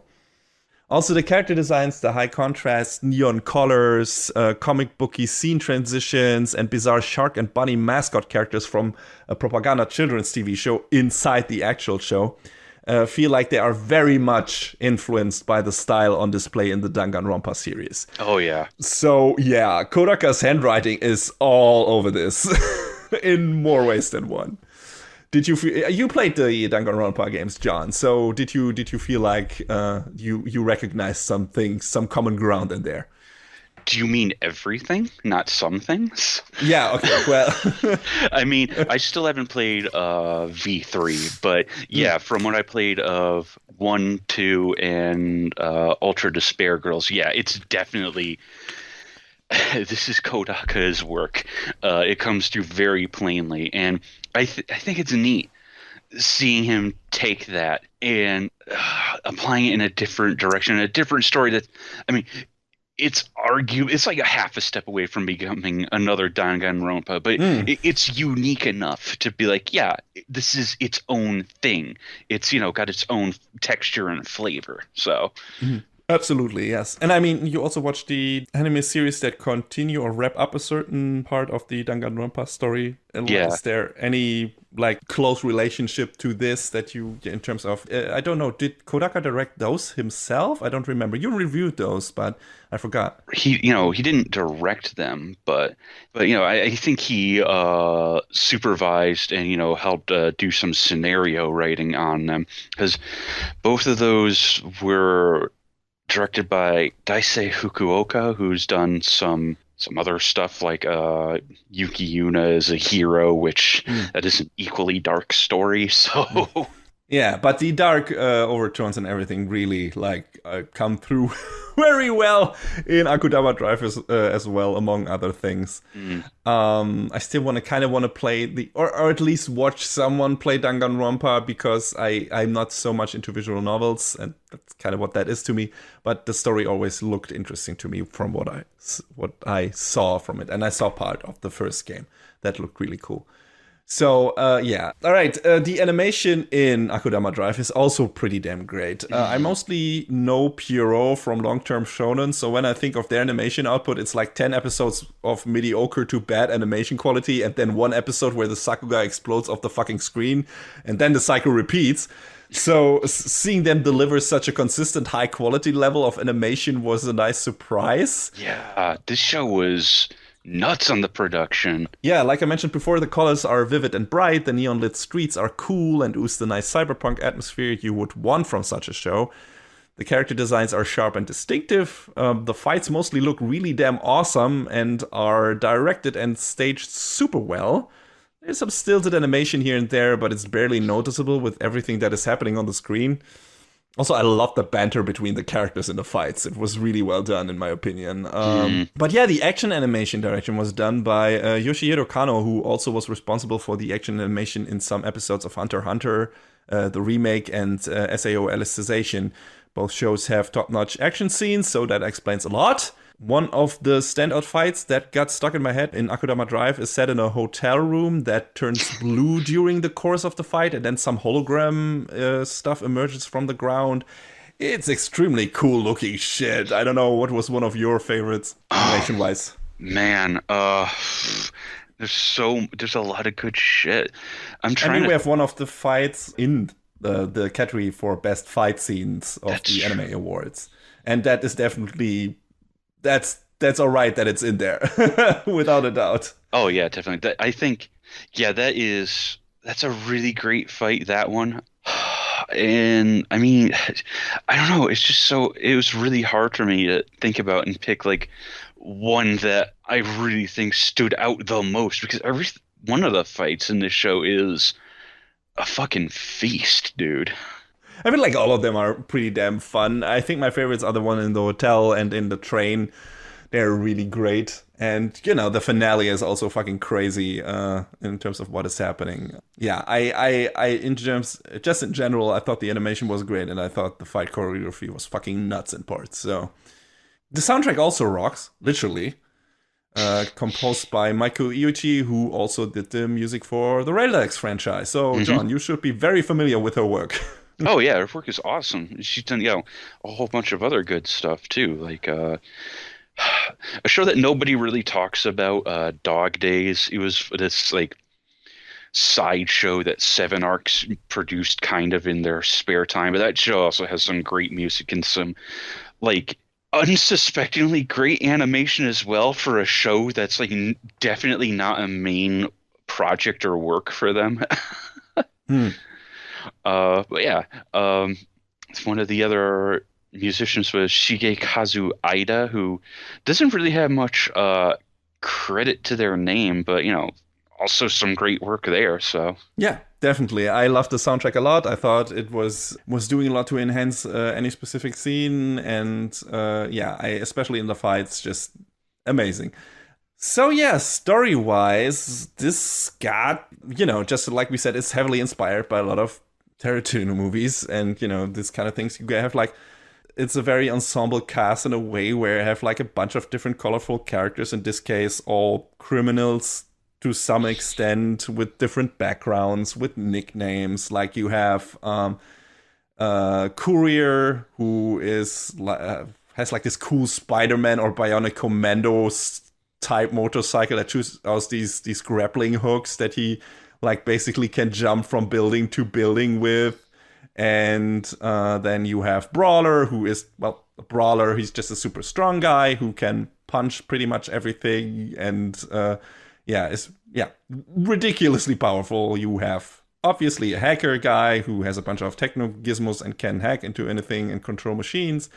Doctor, who is a weird lady who likes to cut up people, and also apparently can recover herself from pretty much any injury. Like, she gets literally cut in half in the scene, and later she's fine because she sewed herself back together. It's okay, sure, why not? It's crazy, but there's a lot more to her than meets the eye initially.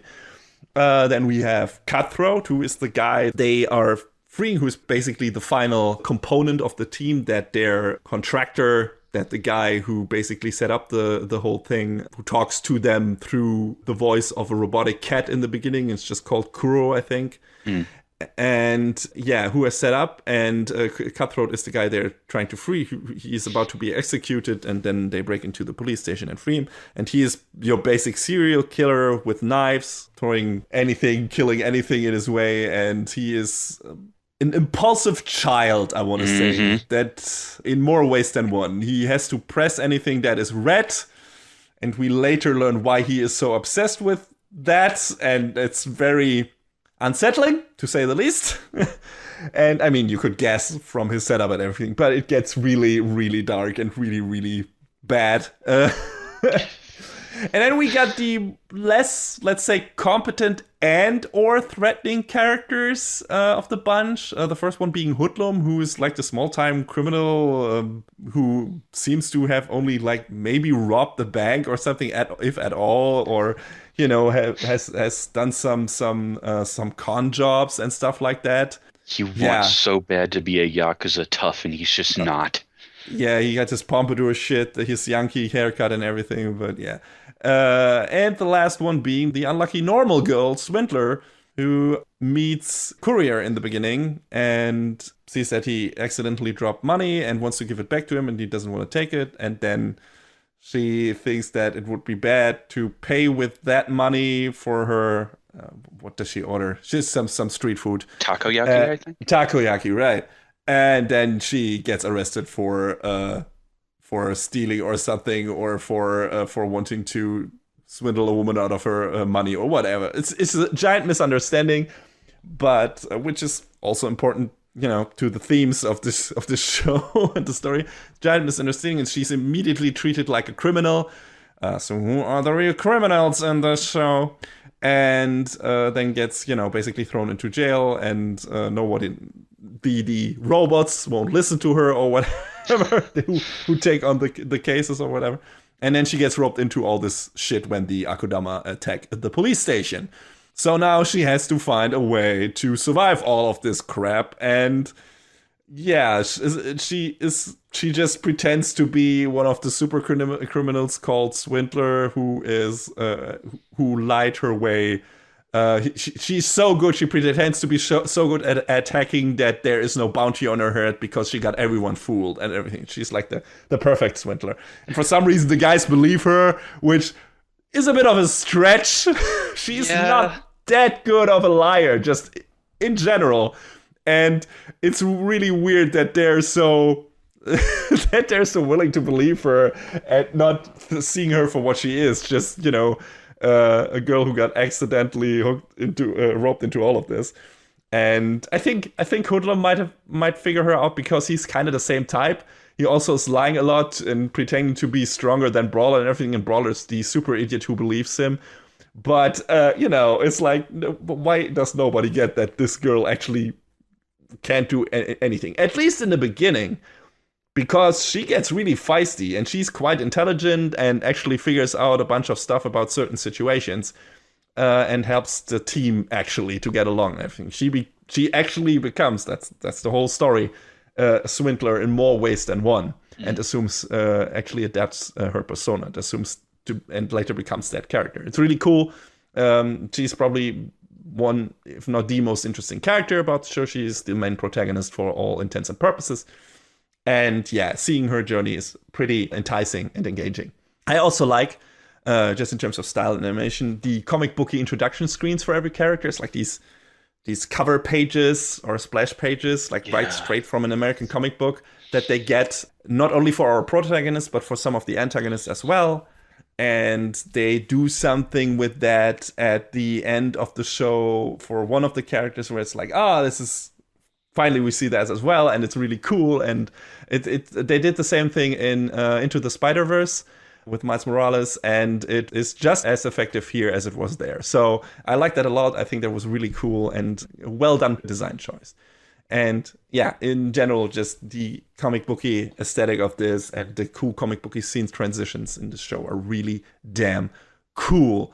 And like I said, Swindler is the main character. The other characters are fun in their own right. Kuria is very stoic and very, let's say, antisocial. He's kind of an asshole. Mm-hmm. But they develop this neat relationship between him and Swindler, and also later something that has to do with the actual cargo in the train. They later have to rob and everything and transport. So yeah, there's a lot of stuff going on with him as well, and we learn some background to him as well. Yeah, it's cool. And what I also really liked was the bromance between Hoodlum and Brawler. It's so good. It's a bit, suspense of disbelief that really nobody gets what Hoodlum is doing. Yeah. But I can believe it for Brawler, because Brawler really is a giant idiot. Like, he is complete meathead. Like, he is super stupid. But, like I said, their bromance is really sweet, even if it's based on a lie. And has also a good resolution to that, and an understandable one. Like, all of that felt very satisfying and earned, what that leads to. So, yeah, I liked it a lot. We also have some kind of prominent antagonists, and those are the people from the Executioners Bureau of the police department, who are like these people fighting with lightsabers and basically are after the Akudama to just kill them. They are even not supposed to bring them in, right? It's just like, definitely kill them. Or I don't remember if that is their initial goal or if they're just supposed to subdue them or whatever. But yeah, whenever they clash with our gang, that's when the cool shit happens. That's when the coolest fight happens, and it gets really crazy. And in the beginning, we have like these two prominent ones. There's always like one master and one apprentice, which is very Star Wars and probably a reference to that. And to chain the masters to life by making them care for their pupil. That way they aren't too intent of dying in the line of duty. So that's the whole setup for that thing. And that gets elaborated on later on. But yeah, so we basically have the master and the student in the beginning, and there's several of those, but we get like this two pair of one dude and one girl that stays pretty much, or at least in some way stays relevant throughout the course of the series. And yeah, every fight between the gang and the executioners is ridiculous fun. Scratch that, all the action scenes in general are really, they are so fast-paced, well-staged and edited. There's so much cool choreography and so many new twists and turns. The soundtrack is just pounding away. It's a blast to watch. I enjoyed it a lot. Yeah, can't really go into much more details about the characters without also going into the details of the plot. And there are a lot of twists and turns happening there, and I don't want to give them away, so can't really elaborate too much on that. Like, there's some things that I didn't like. There's some plot point where Swindler suddenly kind of forgets that she might be considered an Akudama now that she has spent some time with that gang, and that leads to some shit for her. It's kind of the tail end of the show, and that's a bit dumb. Like, she could have been a bit more careful. She's more intelligent than that, so I felt like that was forced. I don't know how you felt about that scene, John. Yeah, I mean, I get that it was sort of a, well, what if this instead? But it's sort of like, yeah, but what if you just stuck with what you were telling us to begin with? Yeah, it was a bit weird. So, but yeah, aside from that, it was just a small dent in the armor. I would have liked to get a bit more background info on some of the characters. We only get a bit on Swindler and some other characters who are introduced later, and Courier, like I said, and some of the antagonists. You know, since some of the characters that I haven't talked about and Swindler are kind of our main characters, it makes sense. But still, I would have liked to know more about the others. You know, we don't really learn anything about Brawler. We don't really learn anything about Hoodlum. We don't really learn anything about Hacker. And that's kind of like, hey, I would have, you know, these are cool characters. I would like to learn more about them. Yeah, it's just like, okay, yeah, this is a short show. You have to concentrate on some characters. You can't, you know, address all of them, or you don't have enough time to tell the plot. And the plot is cool in itself. So, yeah, I get why they did what they did. It's just like, hey, I like these characters. I would have liked to know more. How did you feel about it, John? Yeah, I mean, I wonder if the idea was, we don't want you to know too much about certain characters because they are criminals. Also archetypes in a way. And also, again, it relates to, I guess, to some of the Tarantino movies they were referencing earlier in the Wikipedia article. I mean, like, you don't learn anything about some of the characters in Reservoir Dogs. So maybe that's what they were calling back. I don't know.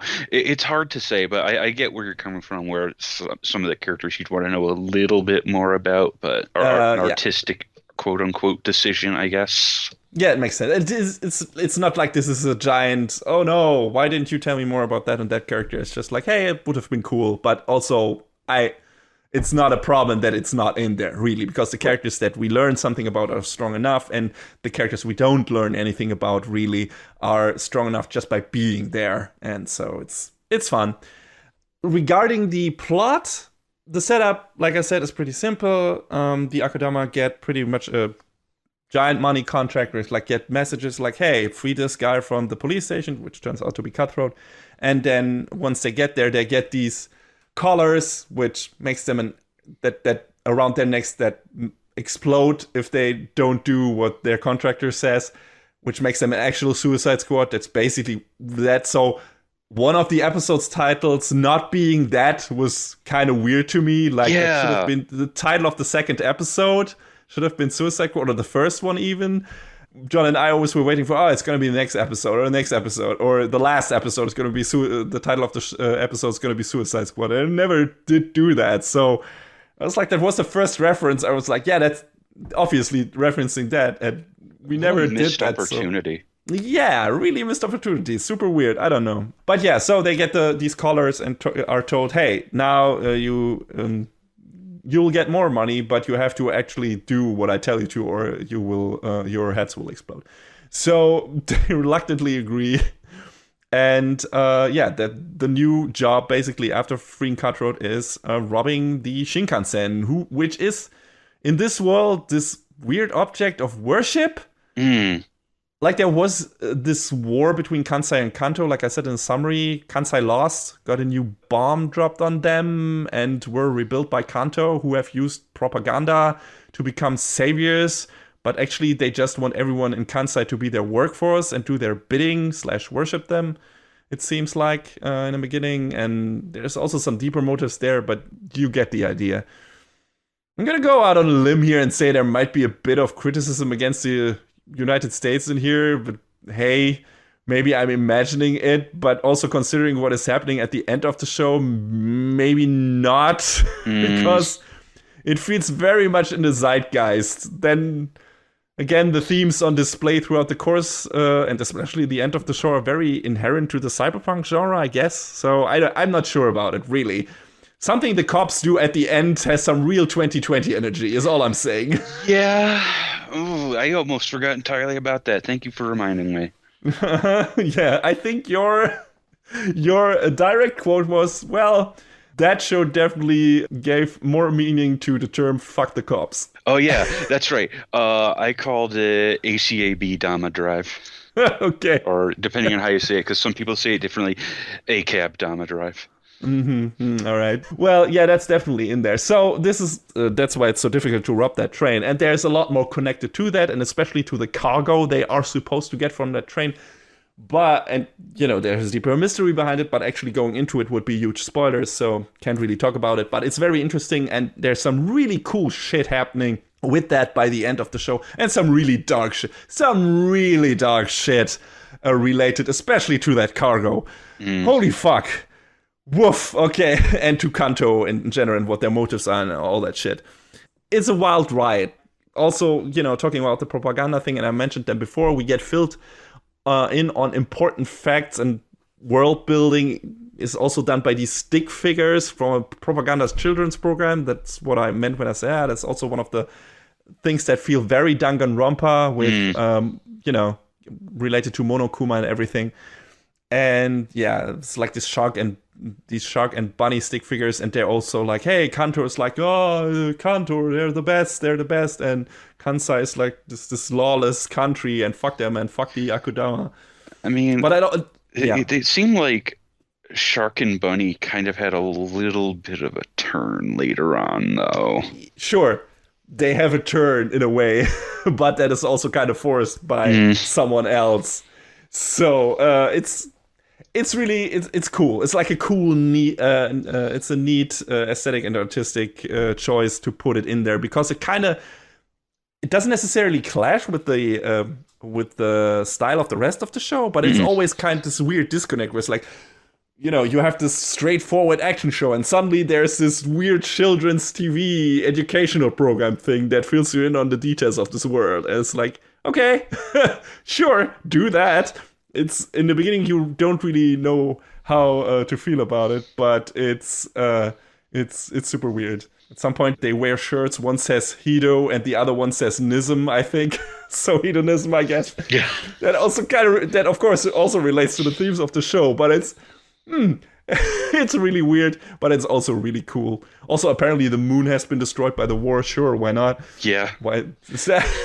Yeah, I mean, is it kind of I don't know if it's a spoiler to say or not, that the show goes out of its way to say, hey, there's no good guys. Do you think that's a spoiler to say? No, not really. Okay. That's also a theme on some of the Tarantino movies, I guess. But yeah. I mean, this it's show, very gray. Yeah, the show is very like, hey, maybe not everyone's as good as you thought, and it's like, oh. Yeah, and also not everyone you thought was bad is really bad, and that twists and turns again and again, and it's there's not really a clear line there, but it's really interesting what choices certain characters make in this show and what that leads to and everything, and yeah, the backgrounds on some of that we learn, and yeah, it's cool. So I liked it a lot. Something I didn't like about the show is the censorship, because it's really bad. Oh yeah. Especially Cutthroat is doing some wild shit later on that you barely see anything of, because there are giant black bars everywhere, or darkened parts of the screen and everything, so you don't see the cut off limbs or the blood fountains or everything. I think that's a Japanese broadcast thing, though. Absolutely, yes, I know. So all I'm saying is, if you want to watch it, it's not only in the Japanese broadcasting, it's also on. I watched the show on Amazon Prime, and it's still in there. It was definitely on Funimation as well. Yeah, there you go. So maybe wait for the Blu-rays for this one, because it really bugged me after a while. It was like, okay, this is getting ridiculous. Like, if you make such a violent show, maybe show it at a time where it can actually show more of this stuff, because I have no idea what's going on right now. There's just like bars everywhere. I don't know if there's a time slot where you can do that, though. I think it's just a Japanese broadcast rule where you can't show any like dismemberment or beheading or anything like that.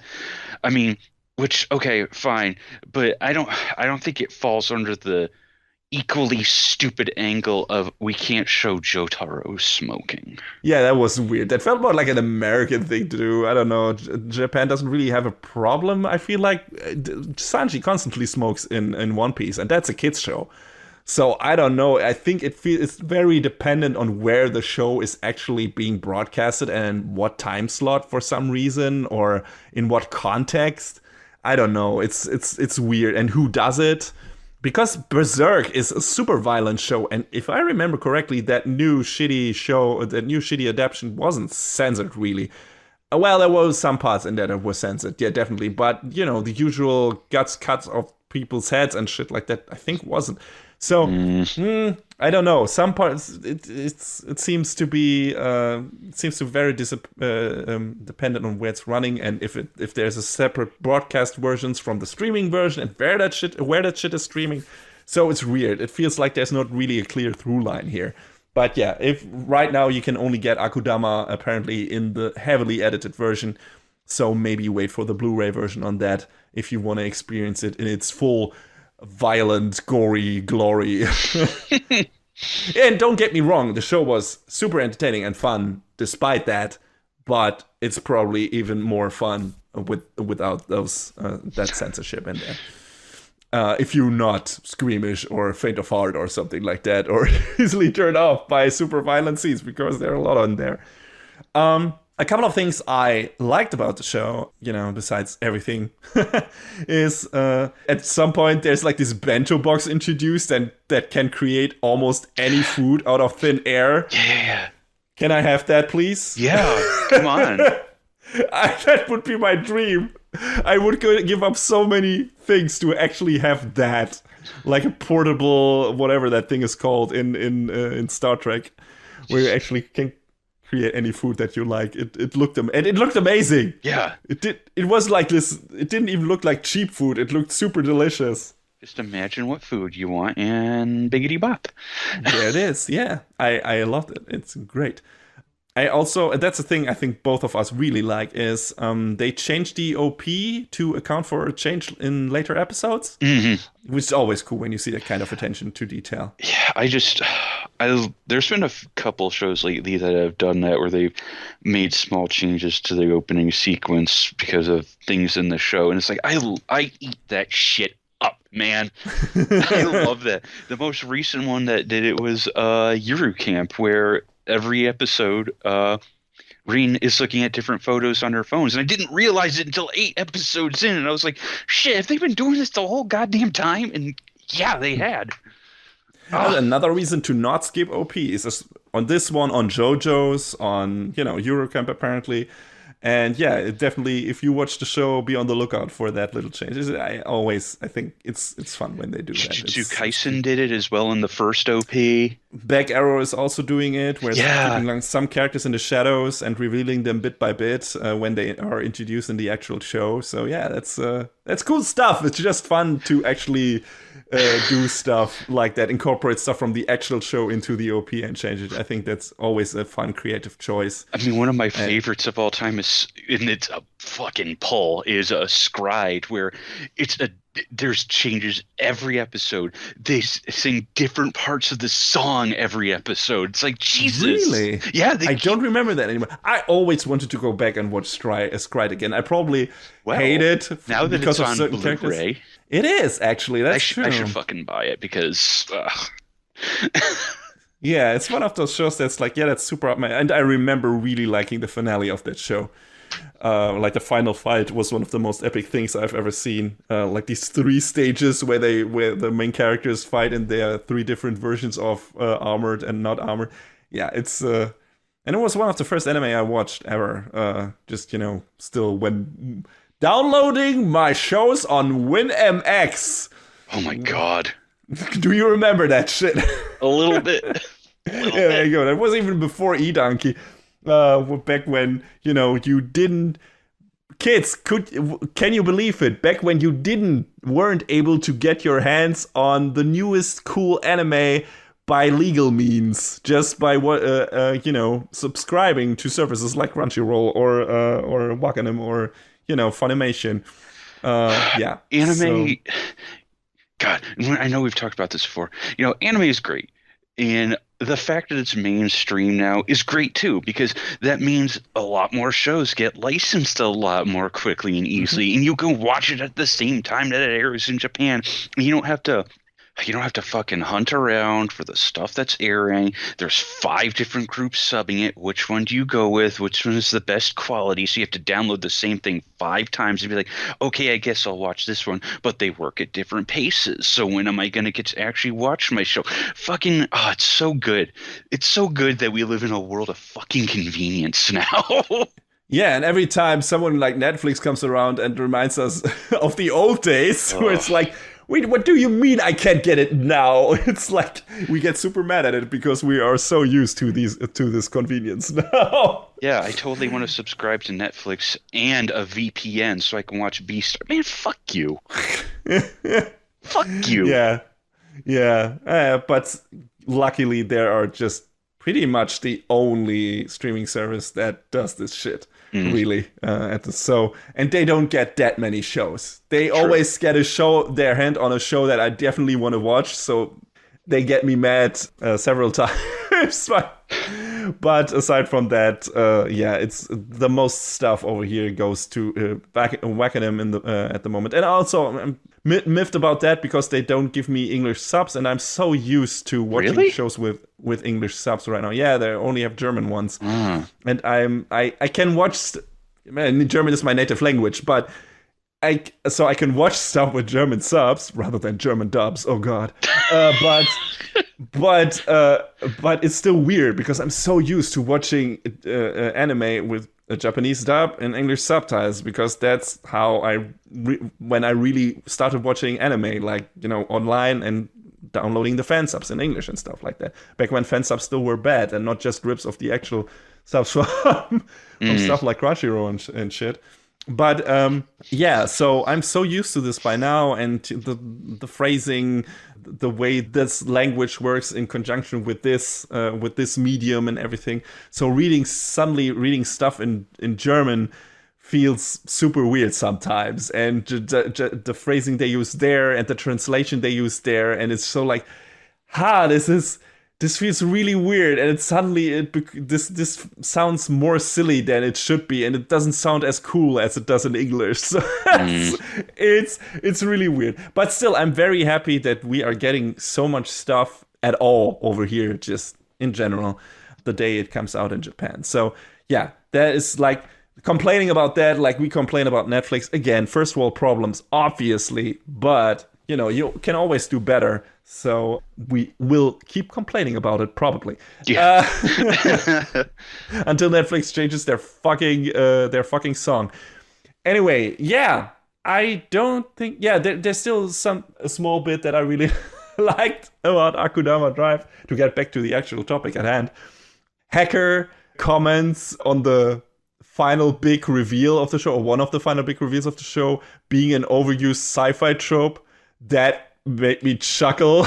Yeah. Because it really is, and the show is nothing if not self-aware. I like when they do. It's like, yeah, we know this is a thing, but we're gonna do it because we're referencing said thing, and so I guess it's fine. And also, it's done really well. So yeah, I liked it a lot, and I like that they poked fun at it a bit.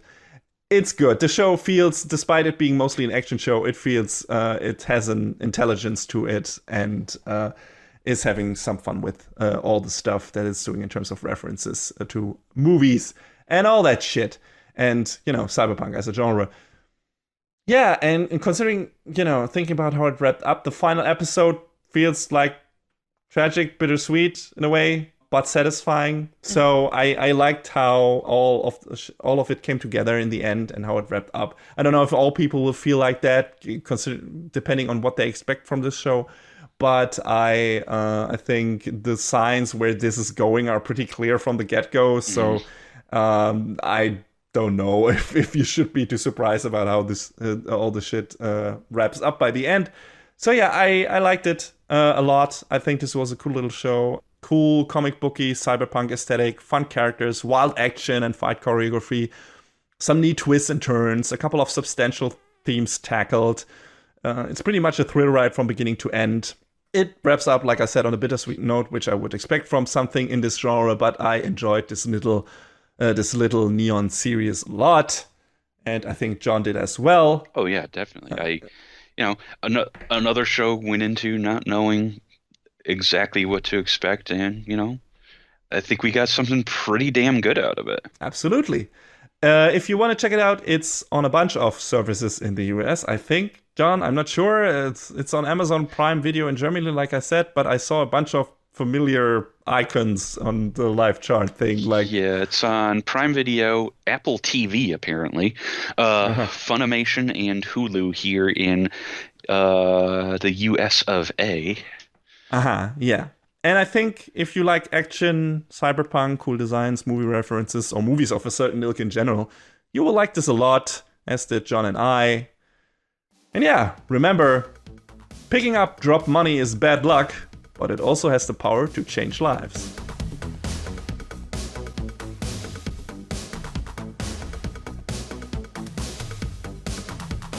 And that is a wrap on the 108th episode of Anime Brain Freeze. All the music in our show is from the Double Dragon Neon soundtrack by the amazing Jake Kaufman. Please go to vrt.bandcamp.com and check out his awesome work. Our show is available on most of the popular podcast services, but it's always worth visiting animebrainfreeze.com for a review index and more. Leave us comments and questions on YouTube, follow us on Twitter at AnyBrainFreeze, or send an email to animebrainfreeze@gmail.com. We would love to read your feedback. Thanks for tuning in. We hope you had a good time, and please join us again on our next episode. Macht's gut. So long, everybody. Next time on Anime Brain Freeze. New friends and foes deliver the fireworks as the flames of truth burn away the lies.